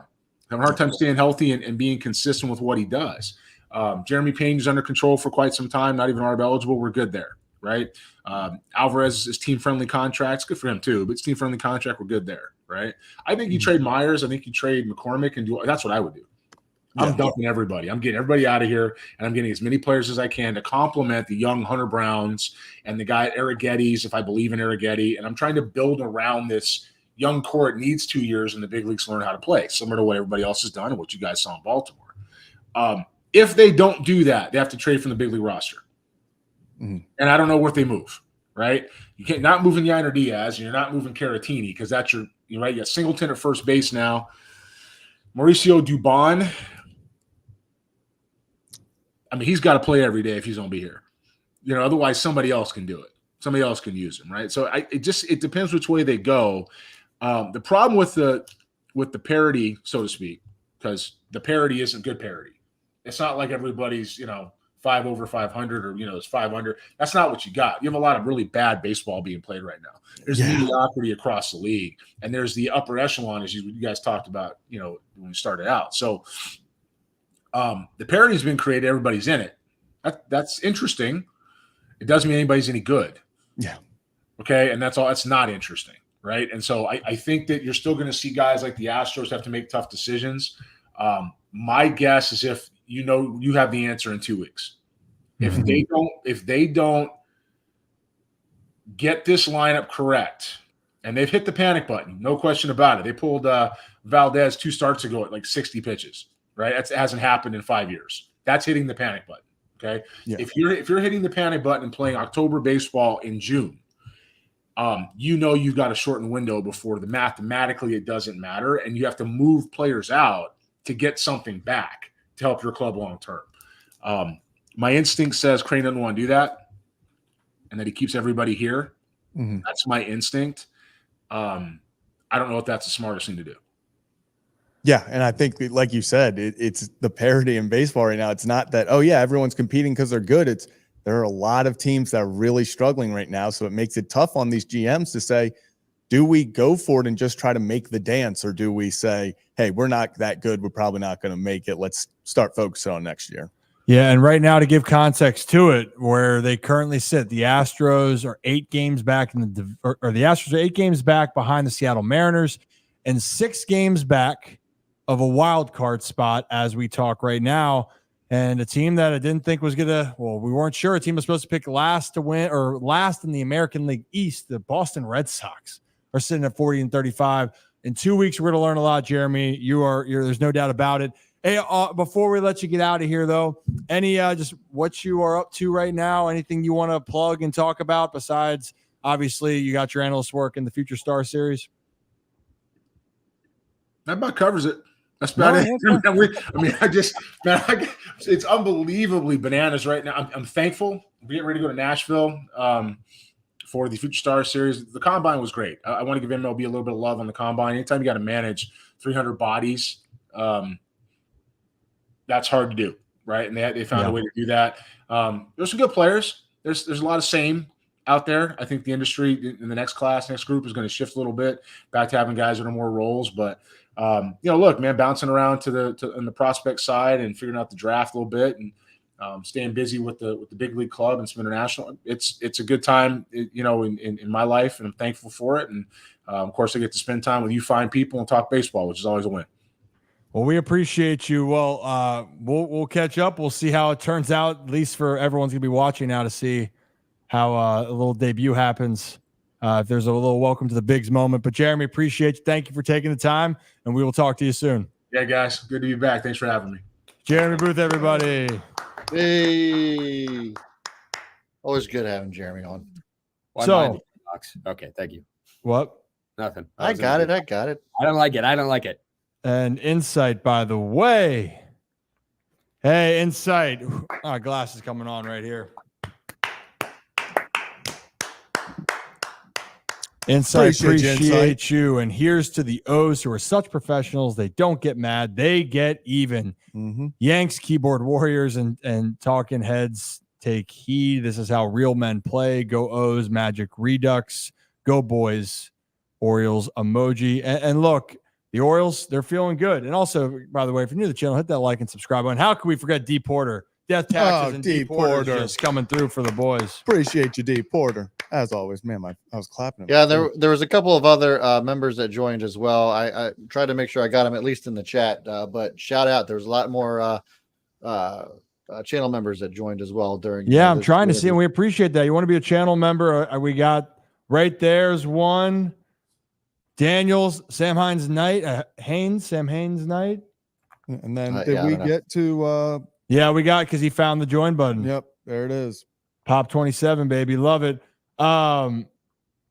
Really, really good kids. Really good kids. All right, you know what? A constant I will question. say real quick though. Jeremy didn't have to get my hopes up there when he was like, I mean, maybe they, end up listening to calls about Yordan. I was like, give him Mike Elias' phone number right now. I was like, no one is untouchable if we're getting Yordan Alvarez back. I was like, plug him in at 4. It's over. It's over. Yeah. But they might actually have to we joke about give up the farm. For a guy like Yordan at his age and what he does, you'd have to give up the farm. Oh, for sure. And you know what? While we're talking about that, hey, let's do a quick vibe check here. Vibe check. Quick vibe check. Vibe check. Honestly, vibes are so great right now. I have never been. This is. I don't even know why we need to check the vibes. I feel like it's a foregone conclusion. We're just keeping it together. Hold on. Timeout. Oh, breaking out the party horn, baby. Yep, there it is. It's a little bit more empty than usually is in here. Obviously, only Zach is keeping me company in here, but we got Rocco and Brad And yes, Kevin is usually always on, and we understand it's just how the cookie crumbles. If he's listening, hopefully he got that reference because he's been trying to learn. I wanted to talk a little bit about stuff with the Ravens. It's going to be a little bit hard too, but we are going to answer a pitching question. I think that we need to talk about that. What do you guys think? Ravens pitching question. Pitching question. Ravens. Well, yeah, there's not really a ton. Just that Jaden Daniels thinks that he compares to Lamar Jackson. Which why do you think it was going to be hard to talk about the Ravens? No, I meant like for timing right now. You know what I mean? Oh, G-Man. From the train back to Baltimore, I'm assuming at the game. So shout out you. You saw a great one if that's true. You're like hurting, Rip. I was like, is there something wrong right now? Like, are you sad? Well, I mean, PQ is still trying very hard to be the villain. I don't know. I'm not gonna lie. On Twitter, that was hilarious. The grass thing. The grass thing was great. Oh, I got. Do we have that? I got to tip my cap. Yeah. That yes. Give me two. All right, we're gonna talk about that. And while you're getting, let me know when you do. We'll talk about that. Then we're gonna talk about the pitching situation. So let's do a couple things real quickly. We will talk to close up the show. We will talk about the pitching situation because there's a factor crap we got to talk about, and just in general, it's a big conversation. But one thing we got to do as well, if people are feeling frisky, what's up? I'm gonna head out. Okay. Thanks. I got it. Thanks for coming. Our recurring guest, Mr. Rocco DeSangro, everybody. Hey, 4th guest of the day. 4 guest day. Look at us. How about that? Oh, I hate you all so much, especially Joe. Yeah, get out of here, Rock. Goodbye. Get out of here, Rocco. Okay, goodbye. All right, so we will talk about a little bit of that. We'll do a little bit of the around, but I just want to say this: if anyone that thought the Orioles were going to be down, and they could have been down, but they weren't out. It was over when they got swept, bro. It was over. You didn't know. It was over, and then the Bradish news. It was over, right? Danny Coulomb. It's over. And then on top of it, then again, if you're a betting man, then you probably cleaned up if you took the Orioles to win the last 2 games, especially in dramatic fashion last night, ass whooping today. And again, this was against the top arms for New York, 2 of their top arms, we should say, but also gives us a good time. So talking a little bit of betting. Let's talking a little bit about our sponsor up there at Hollywood Casino at Charlestown in West Virginia. Fun fact, it is West Virginia Day. So happy West Virginia Day, everyone. Happy West Virginia Day, everyone. Yeah. Hey. The things you know when a lot of your friends live in West Virginia, they're like celebrating it. Are they all related? No, surprisingly not. No. Okay. Well, yeah. Good to know. There Just are a kidding. few out there, you know. We got some great friends up there in West Virginia. But Charlestown race, Hollywood Casino Charlestown races, Brad, is what, about an hour from what? Owings Mills? Yeah, like an hour from Knoxville. Yeah, 60 minutes from Owings Mills. It's a beautiful drive. And when you get out there, you're like, man, can't believe this place actually is here. Yeah, you ain't lying about it. You ain't lying. And so our friends up at Hollywood Casino in Charlestown races, look, we're going to be back up there to do shows. They have 2 great restaurants. They do events that we're going to tell you about what they have going on up there. But we're going to go back up there. The horse racing is what we missed, and I'm still upset about that. But we are going to go up there with so much more activities. Now that we're learning how to give more content, we're going to get more content up there. And again, as you guys know, I think it's fair to say the Orioles, as was being pointed out, some would say they got a complimentary run by Gunnar getting drilled last night, and the Orioles won. But we like complimentary, right? Show of hands. We do like complimentary. We do like complimentary. And so for people that are wondering, for Hollywood Casino, if you are a Penn Play card member and you use your Penn Play card in West Virginia, then you will then get complimentary beverages, but it's not offered in Virginia or Maryland, only in West Virginia. And the other cool thing that they have going on right now is if you become a Penn Play member, you can win. And just downloading the app, you can win. If you join Penn Play, the loyalty program that will give you back more, just by downloading the app, you have a chance to win over $2,000 in Penn cash. 2,000. There you go. in Penn Cash. So download the app. We'll put that link in there. But our friends up there in West Virginia, Hollywood Casino at Charlestown Races. Okay, let's get back into this conversation. Don't forget to call 1-800-GAMBLER if you have a gambling problem.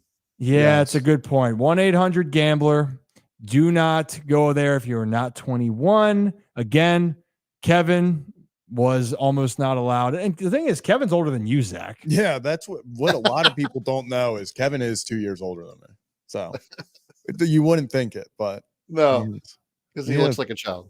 Yeah, gets carded at his own family events. Yeah, I agree. All right, before we get back into this this Orioles conversation with the pitching, we heard your thoughts and we will talk about it.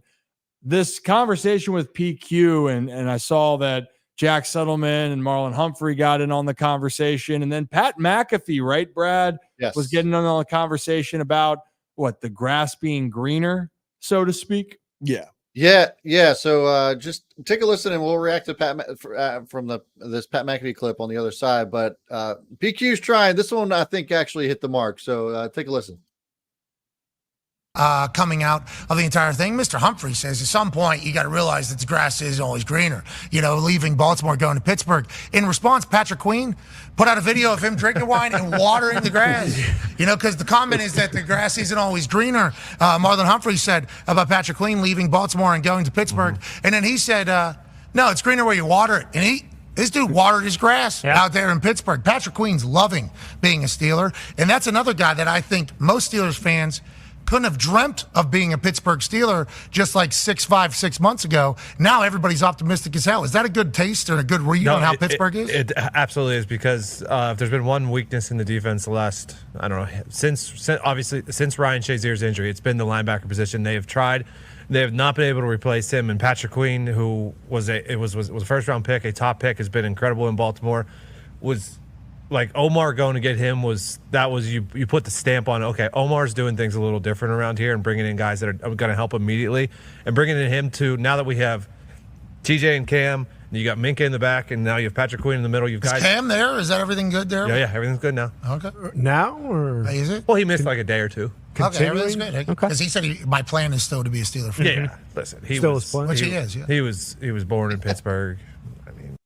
So, anyways, you get the pictures. I will disagree with Tone Diggs on this one. I don't think that Patrick Queen is Ryan Shazier caliber. I don't know where that came from, but like putting him in the linebacker position for the Steelers obviously improves that defense.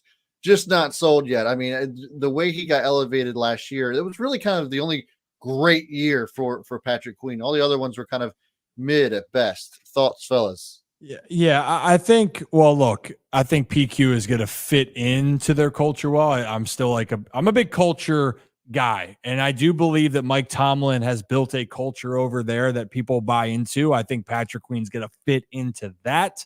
Yeah. Now, again, it's when Ryan Shazier was playing at the level that he was prior to the injury. That's the part that's a talk about expectation. Yeah, that's hard to fit. I don't necessarily think it's like, oh, like that's a shot at PQ. But like people forget kind of how insane Ryan Shazier was. Unfortunately, like he was the next great linebacker in the NFL. So like, yeah, I completely agree. But when we're talking about the whole Patrick Queen, trying to be the villain, not like trying too hard.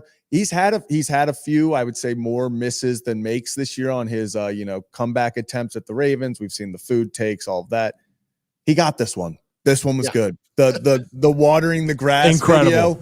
That is, I even tweeted, I said, you can't even be mad if you're a Ravens fan. Like, this is just brilliant. You just can't be mad. I love it. I mean, was he drinking a little like rosé at the time? Yeah. Full rosé, full glass. Still looks like a beautiful day. You're out there enjoying. That's a vibe. You know what? I think PQ is just living in the vibe. Is vibing. The up rosé there. Was the best touch. That was the best prop of the whole thing. Chef's kiss. Shout out PQ for that, man. That was solid rosé gold. My favorite comment on it is Kyle Van Noy tweeted comment under it, said with a bunch of laughing emojis, "You so dumb, but I love it." And that's true. That was the dumbest response you could have had, but it was brilliant at the same time. It's one of those. It's so simple. It's just him sitting there sipping the wine, water in the grass, but it did wonders. And you know what? The grass might be greener, but the food's still better down here. Yeah, Hey, are we biased about our Baltimore food? You're damn right. But we're gonna get a poll. That is what. Oh, I already know what we're doing for Pittsburgh Baltimore week. We got some thoughts when that comes around here. But anyways, hope the best for Patrick Queen. I really do. Maybe eventually. Love to have him come on and talk about the food scene. I don't care about football. I'd love to just talk about food with Patrick. Listen, all I want to do is go fishing. I've been trying to go fishing with Patrick Queen for years. I tweet at him all the time. I'd fish too. One more thing then before we jump back into baseball. Thank you, Adit. Appreciate you. Appreciate. And yeah, thoughts on JJ Redick getting hired. You know what? My sister texted me and she went, I guess I'm a Lakers fan. Rachel was is still a huge JJ Redick fan, which was kind of controversial in our household because we didn't personally root for Maryland more than Duke. It wasn't that, but she was a JJ. That was probably why my sister and I didn't get along as when we were younger she's a best friend to me. Love her. But her obsession with JJ Redick kind of pissed me off as a kid. I'll be honest, it did. But I love JJ Redick now. I think he's great. And I'm happy for him. He's living out an opportunity. But, man, isn't ESPN going to be missing a great they finally get a guy that's so fantastic with their breakdowns, and all of a sudden he was taken from us. We finally got we sit there all day, and on the ESPNs, you see just talking heads yelling at each other about the same stuff 24/7. And we finally got an analyst, a broadcaster, and JJ Redick, who the way he talked about basketball, the way he explained basketball, just broke everything down. And he wasn't afraid to check anyone else on the set. Like if you said something that was wrong, he would come and be like, that's stupid. Like these are the stats to back up why that's stupid. And it felt like we finally had the next great broadcast analyst. And then the Lakers and LeBron just always got to go out and we're going to get the next big thing. We're going to go get this ESPN guy. And it's just let us fans have JJ Redick. We know how this is going to go down. End of he'll get 2 seasons. They won't do anything. He'll get scapegoated. He'll go back to ESPN. It's just let him stay at ESPN. Well, I guess you could go ahead, Brad. Zach was so pissed in our little group chat when this news came out. He went off in the group chat. I get so mad because I knew this was going to happen. As soon as JJ Redick became a star, he got the podcast with LeBron. We knew it was over. As soon as he got the podcast with LeBron, which will be interesting to see if that keeps going. Having a podcast with your coach. That could kind of be awesome. That'd be sick. Awesome. But I mean, LeBron might already be part coach on this team. He already is the coach. That's why I'm mad that JJ took that. He's giving in his first opportunity. He's giving the coaching ability away to be like, LeBron, I'm the coach unless you want to draw something up, because LeBron we've seen so many times he takes the clipboard during a timeout, and because the coaches trust him. So it's going to be interesting to see that dynamic work. Oh yeah. Well, also JJ still just was removed as being a player in the last few years. So he knows a lot of guys that are still in this league. There's a lot of things there, but hey, hope the best for him. And I guess if you really want to blame someone, blame Dan Hurley for turning down millions and millions and millions. I just looked this up because I was curious. He and LeBron are the same age. They're both 39. LeBron, I'm going to have to sit you down. No, you're not.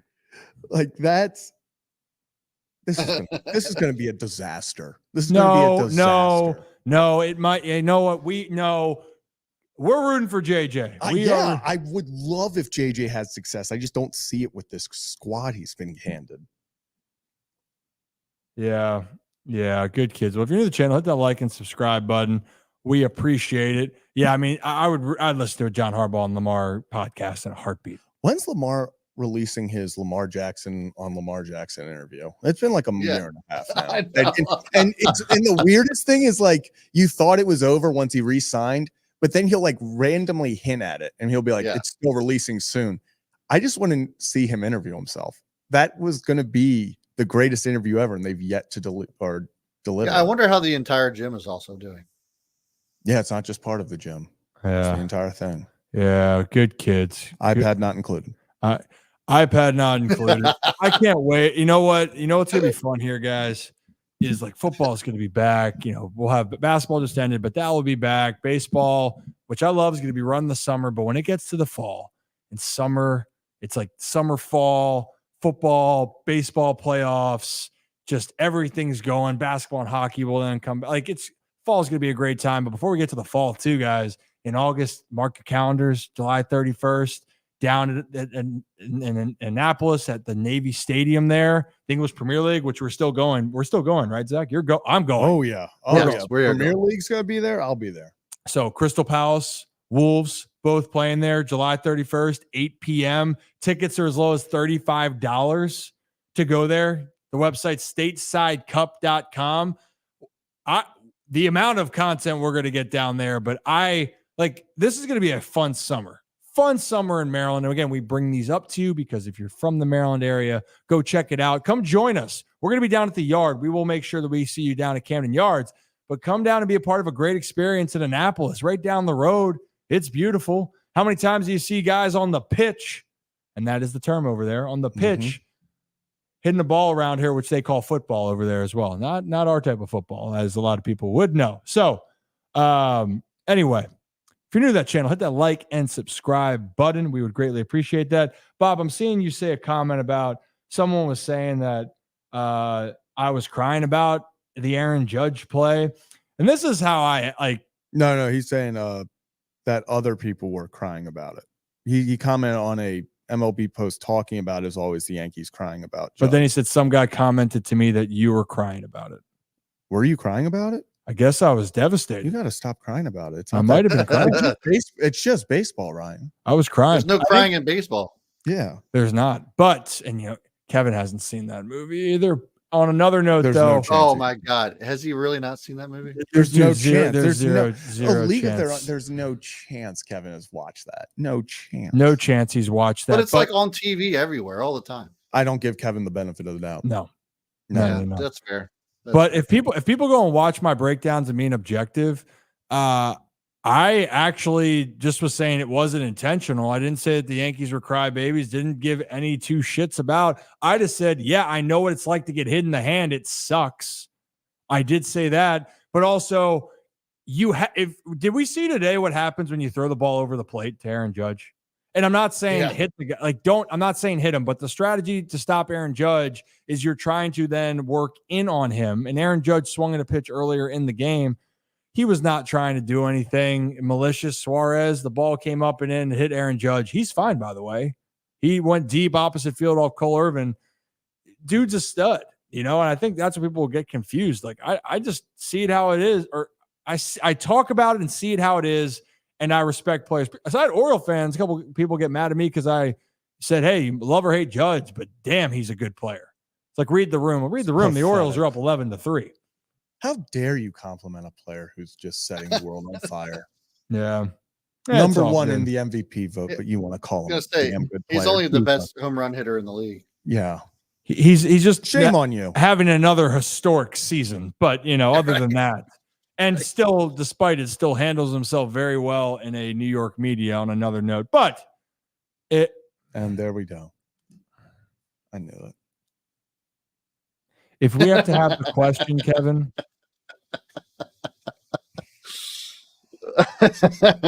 Oh, sugar. Oh, sugar. Hey, should we do one quick? We'll do one quick, just breaking down the pitching situation because we got asked about that, and then we can we'll call it a day. All right. So a lot of thought has gone into right now what the Orioles should do. Kyle Bradish is done. We know Danny Coulombe's out. You can tell that this bullpen has been used a lot. I mean, they are tired. They are exhausted. The depth isn't there as much as you need it to. This doesn't change my thought that the Orioles aren't fine. And again, let this be a public service announcement. When I say the Orioles are fine, one, I do mean it. And two, it's also just a way to exhale and think back, or at least acknowledge that the Baltimore Orioles are one of the best teams in baseball despite their problems. Now, they are going to have to go make moves. And guys, maybe this leads into the factor crap for today. We meant to talk about this last show, but it's even more evident now. Factor crap for the Baltimore Orioles to win the World Series. They must go out and get a top line starter if they want to win their first World Series since 1983. Anyone like to start? Yeah. When we say top line starter, we talking like I'm just gonna say crap anyway. No, they don't need a top line starter. That would be cool. Like, I'm sure that wouldn't hurt, but I'm actually looking at his stuff right now. I'm kind of maybe all in on Eric Fetty.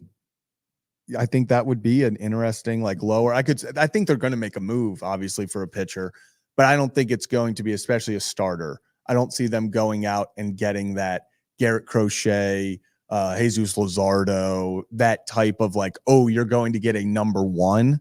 I don't see that happening. Eric Fetty, he looks like a guy who he's on a 2-year deal. So he's got one more year. He's 31 years old, 3.09 ERA.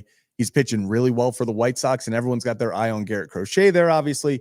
Would cost a hell of a lot less to get and would be a great guy to go in that like 4 or 5 spot instead of being like, hey, let's go get Crochet or Luzardo, where we're now sending them up to a BR 1, 2, or 3. Yeah, I'm kind of with you on that. Eric Fetty's a name that I would circle with a lot of people because, and also Eric Fetty, roomed with him down in when he was rehabbing. He just got drafted by the Nationals. Him and I were down in Melbourne, Florida. We roomed together down there. He's a great guy, awesome dude, and he found himself again going over to play in Korea. And there was actually a sit down where Fetty talked about finding that dog in him, that bulldog in him again.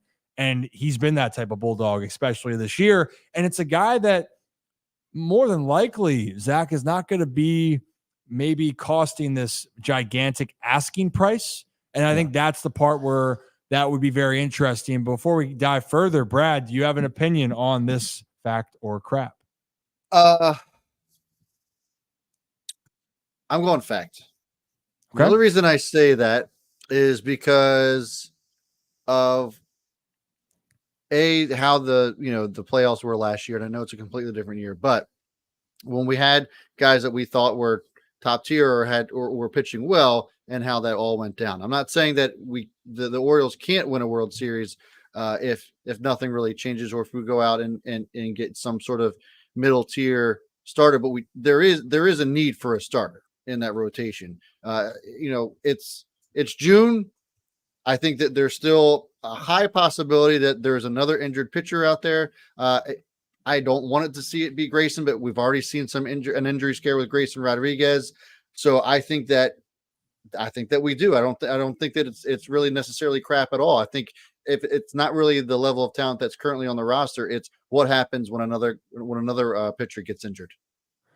And it is a fascinating conversation, right? And I understand your point completely, Brad, because you're looking for that of what does happen if one of your top 2 guys goes down. Do you feel comfortable that that's enough to win a World Series? And Tim Kurkjian was right. And I guess, though, also, guys, I don't know ball either. I haven't been around long enough or haven't seen it. But hasn't the thing I said, let's get to July. Let's get towards the deadline to then really see, because that's what teams are looking at. And for me, I will say it's crap that the Orioles need to go and get a top end, just because, like we said, maybe it's a loaded question of who is fully top end. It's really going to be what is the asking price. So when I look at certain guys who are pitching really well, I don't think anyone last year was considering Jordan Montgomery top end, but he was really solid. But then he played himself into being a phenomenal addition for the Texas Rangers. He was a better addition than the top end guy that was Max Scherzer. Mm-hmm. Right? Correct me if I'm wrong here. So that's where I go with this. Now, I would think another conversation that the Orioles having another bullpen arm would just be as valuable, because I think that their depth, they are just depleted. I don't know how much they have on that back end. And as like I said, I love Craig Kimbrell. I love all of his talent. I think it does help having another guy, especially with Danny Coulomb out, that you trust late in games. And I think that is something that they're going to have to look at as a whole. And Brad, one other name that continues to be thrown out, and I've seen people talk about it, and he's free. Who has everyone been asking about for the last X amount of time? Trevor Bauer.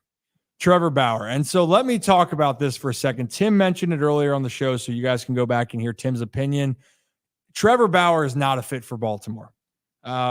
I know that everyone you can look at saying the legal situation, or he was cleared of wrongdoing, everything's happened, why not give him a chance? Well, whatever you want to feel about it, it had an impact, and it had an impression on Major League Baseball and outside of Major League Baseball. So if you're a Major League Baseball team, because this is where the question's specifically alluding to, is what team would want to take on a risk of bringing a player in that, yes, could help them on the field, but could stir up so much controversy off of it? A polarizing figure. And then the next part is, will he fit the culture that you are building? And the one thing I'll say, the culture in Baltimore is pristine right now. It is incredible. You can hear comments. I think Scott Boras even alluded to recently that his clients really are enjoying the Orioles winning atmosphere. And it's the culture of guys that they bring in. I don't think that's a fit for that. Again, I don't know Trevor Bauer personally. I just am going off of what I think for this team that culturally does not fit. It is not worth the risk for the Baltimore Orioles to invest in a player where you don't know how things are going to go at the big league level, and you're bringing a baggage that is way bigger than the game to an organization that is one of the brightest spots in all of baseball. So that's what I think. And quite frankly, I think Tim's right, guys. I don't think we see Trevor Bauer pitch again in Major League Baseball. I don't either. And I really do think that. But again, culture is a real thing. Chemistry is a real thing that I think people kind of diminish, Brad. Yeah, I was actually not to change the subject too much, but I was actually just looking. It's so funny. Jack Flaherty obviously was on the Orioles last year, having a great year. I'm not sure that there would have to be much to give up to get a quality arm like that, and you can refute this if you think I'm wrong on it. But it's pitching 3.01 ERA. I mean, I think Jack Flaherty could be a potential target for the O's this year without having to give up too much. Fool me once, shame on me. Fool me twice, shame on you. No chance. No chance. We already saw it. I fell for the first start back in Baltimore when he hit 97 for the first time in 2 years, and he went and dominated the Blue Jays, and we were like, oh man, this is the next ace of the team. And then it was just a disaster. I just don't think they go back to, and I've made jokes about it on Twitter of like Jack Flaherty, the Orioles reacquiring Jack Flaherty at the deadline is going to be a movie. Like, I say it as a joke, but like, I just don't think Elias and them go back to that well. Well, and especially it feels like, things, not saying it was soured, but they had a chance to bring him back if they wanted to, and they chose not to, and I think Jack's having a great year. I told you guys this, you take chances on talent. And man, do I miss Fuji. I know. That's just that's the one. Too. You know what? So much. I do. I miss Fuji. I miss Orioles fans blowing up my social media saying how that Fuji's giving them high blood pressure on a day-to-day night. But damn it, did I love the talent. But that's the reason why you took a chance on a guy like Fujinami and Jack Flaherty. Now it hasn't panned out for Fuji. And again, I'll admit it hasn't gone well for it. Do I still love the guy? Yes. If that's the one that you can say that I've actually been off on as a player, I bought the talent, sure. But Jack Flaherty, guys, there's a reason why you did. The Orioles bought on him at the deadline. He's a very talented pitcher, very talented, and he's starting to progress. And just like we talked about Eric Fetty earlier, or guys that are finding their groove later in their careers, pitching's so much different now. You don't have to hit the gates running. And also we see it with the Orioles lineup. Ryan O'Hearn is one of the best hitters on one of the best teams. Like people, it's just when you find that is the most important. But Orioles fans, we can then holster this conversation for later as we get closer to what's going to be happening in the trade deadline. This is where I'm at, Rod. This is where I'm at. I agree 100%. I get to fool me once, but I don't think we had the full Jack Flaherty experience. I agree. That's just Zach. Zach's hurt as a fan. That's all. I think you nailed it, Rip. They had an opportunity to bring him back and they didn't. I don't think they even offered him. So I just don't. Congrats to him. Go kill it in Detroit. I will watch from afar. What if he gets traded to the Yankees and I wouldn't like that. He could be solely because he's already got the clean shaven look. He wouldn't have to adjust anything. Have you ever seen the other guys? Yeah. So Hal, right? No. And he just does shaved. That scene right there. You probably think because of the beard that I'm really hairy, but I'm not. Shaved. God, that was such a good movie. You come back and make love to my wife. What a film. You get back here. Yeah. Oh gosh. Hey, Spirit Bomb. We should bring back Spence Watt. You know what? Depth piece wise, Wattie's down in AAA, I believe, still with Rochester, unless he got caught up and I missed it. But also Spencer Watkins, friend of Ryan Ripken, teammate, and I definitely know would be a friend of the program. First guy I actually did an off script with Rip episode. So Spence, like, I see the Orioles doing moves like this. I think they're going to look at depth. And don't forget about Chase McDermott and Cade Povich, guys. I mean, the walks were, we didn't even talk about that, but Cade Povich walked 5 guys. I thought he pitched solidly, but the walks, he can't walk 5 guys in the future and get away with how he did. But the point being proven, they had 1 hit against him. One hit. He threw a 2-0 heater down the middle to Juan Soto. 91 O's up 3. Hey, right down the dick, Juan. Here you go. And he swings and misses. Threw it. The stat line for Cade Povich is just hilarious to me. It's just hilarious. 4 walks and he had like a ton of pitches early. Really racked up his pitch count. And you would look at everything and think, man, he done lost this game. But he really didn't. And it was just unbelievable. But I think there was something that we talked about with Trevor Hoffman earlier this afternoon, Rip, and it was that, that deception piece. I actually wonder if there's going to be more players, particularly pitchers, that kind of try to perfect that deception or hiding the ball at the last minute to save their arms, to kind of save having to throw it at 97 to 100 miles an hour in order to I guess, affirm to themselves that that's the only way that you're going to be successful is if you just throw hard. That while there is something to be said for that, being able to be deceptive while also saving your arm, I think there's something to be said for that too. Yeah, I think that also, I've been asked before about why wouldn't you want to throw harder? It's, well, everyone wants to, but then at what cost is it going to be? If your body is not used to doing it, you're going to put more stress on it over time. The other part is, for a guy like Cade, if Cade were to throw 95 to 97, would him throwing harder now change his mechanics, which would then change some of his deception? That's the question that you're going to have here. Max Fried, that's why the comp for him, they're both tall, lanky guys that are left-handed pitchers that have that type of deception. Fried throws a little bit harder, but you're seeing it. It's a reminder. And actually, that's what I love talking with Trevor Hoffman too, Brad. And that's coming out here soon for HS&P members, that you got to know how to pitch. I think Cade knows how to pitch. He's just got to limit his walks, because what he's doing he just went against the New York Yankees in the Bronx. You had to face the Toronto Blue Jays, which is a team that they don't lack talent. They've just been inconsistent. And then an Atlanta Braves team that has a lot of talent. So, and he showed that he can definitely handle. In each of those games, they didn't have hard contact besides Vlad Guerrero. So appreciate it. And Rod, yes. I'll say, if Jack Flaherty comes back and wins the World Series, I will wear a Jack Flaherty jersey. I loved the guy when we got him. I was just disappointed. Yeah, you sound more hurt than. Yeah, I thought he was, after the game in Toronto, there was a nice moment he had with his mother. It was like, oh, everything is so good here. Like, he's going to be a star. And then the issue is last year, I was one of the final people on the Jack Flaherty bandwagon. I was one of those ones that was like, no, he's going to figure it out. And it just never got to the figured out part. So we never got off the Fuji bandwagon.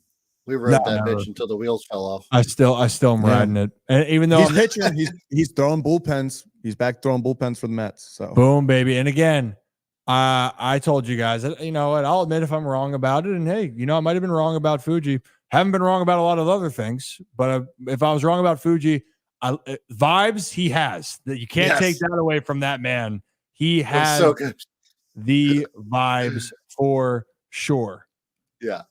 And the Yankees need an insurance, and this is a lot of caps here, Brandon. The Yankees need an insurance policy and make relentless blockbuster trade to bolster their lineup and bullpen and starting rotation. They might need to. You know why? Because the team that they continue to not be able to beat in the regular season is the Baltimore Orioles over the last 2 seasons. Yeah. And I wasn't kidding about the mental mind game. This was a great chance for New York to open up a lead and to say, hey, we're still right here. And yet when the Orioles were quote unquote mismatched in the pitching department for starters in the media's eyes, the Yankees are playing in the Bronx, which they are one of the best teams, and they are the best team in baseball. The Orioles now are a half game out as we talk about this. So that's all. Have you seen this run differential? It's the same, right? Orioles 125. Orioles are now the number one, have the biggest run differential in all of baseball. Oh, that's what it did. They passed it. Well, yeah, because it does help, I will say, when it was the Yankees and the Orioles are 2, and it helps when you get a +12 and the Yankees get a -12. Yeah, that's what some would say. That does help the ± a little bit. Yeah, and Joe, I'm sorry. I didn't see all of your hog requests. That doesn't sound right. But I mean, it. Your hog request. I hope your hog's okay, Joe. Hey, you know who's got a big one? Adam friend of the Frazier? show. Yeah, friend of the show, Adam. Oh my goodness. Man, I think we need to get out of here. I think it's been long enough. But for all of our channel members out there right now, hit that like and subscribe on the Ryan Ripken Show. You guys have been amazing. And for those that have stayed on for this live stream, go back and watch the show. Tim Kurkjian, Mark Antonini. Mark Antonini? Yes. Mark Antonini. Mark Antonini. Mark Antonini covering the Aberdeen Ironbirds play-by-play broadcaster. We went back down on the farm. We had Jeremy Booth previewing the Houston Astros series with the Baltimore Orioles. And then we just did what we always do. We talk about whatever we like to. And then Cube, before we left. Cube. Oh, Cube. Talk dirty to me. Talk dirty. That was incredible. I've now had a beer with Cube twice, both times. Incredible. Oh, no shit. Yeah. He's a good dude, huh? Yeah, incredible. Both times at the pasture, QB the man. So you know what I think we should do then for our channel members when we get to 10,000? I think I talked to Kyle at the Iron Rooster. Maybe for our channel members, just a free entry to the. Maybe I'll talk to some people about doing some things with some people. Oh, and maybe have a little bit of a little partay, a little bit of an Orioles shindig. That would be okay. fun. Should we? We should. Should we? As long as there's crab cake, eggs Benedict involved, I'm there. Oh, dude, I'm hungry again. Speaking of that, I got to go eat some dinner. But appreciate all of you guys. Hit that like and subscribe button on the way out. For Holy Shirts and Pants members, enjoy the Trevor Hoffman interview that will be dropped here momentarily after the show. But as always, have a day, have a night. But before I do that, I can't sign off because that's not the proper way. Hit it.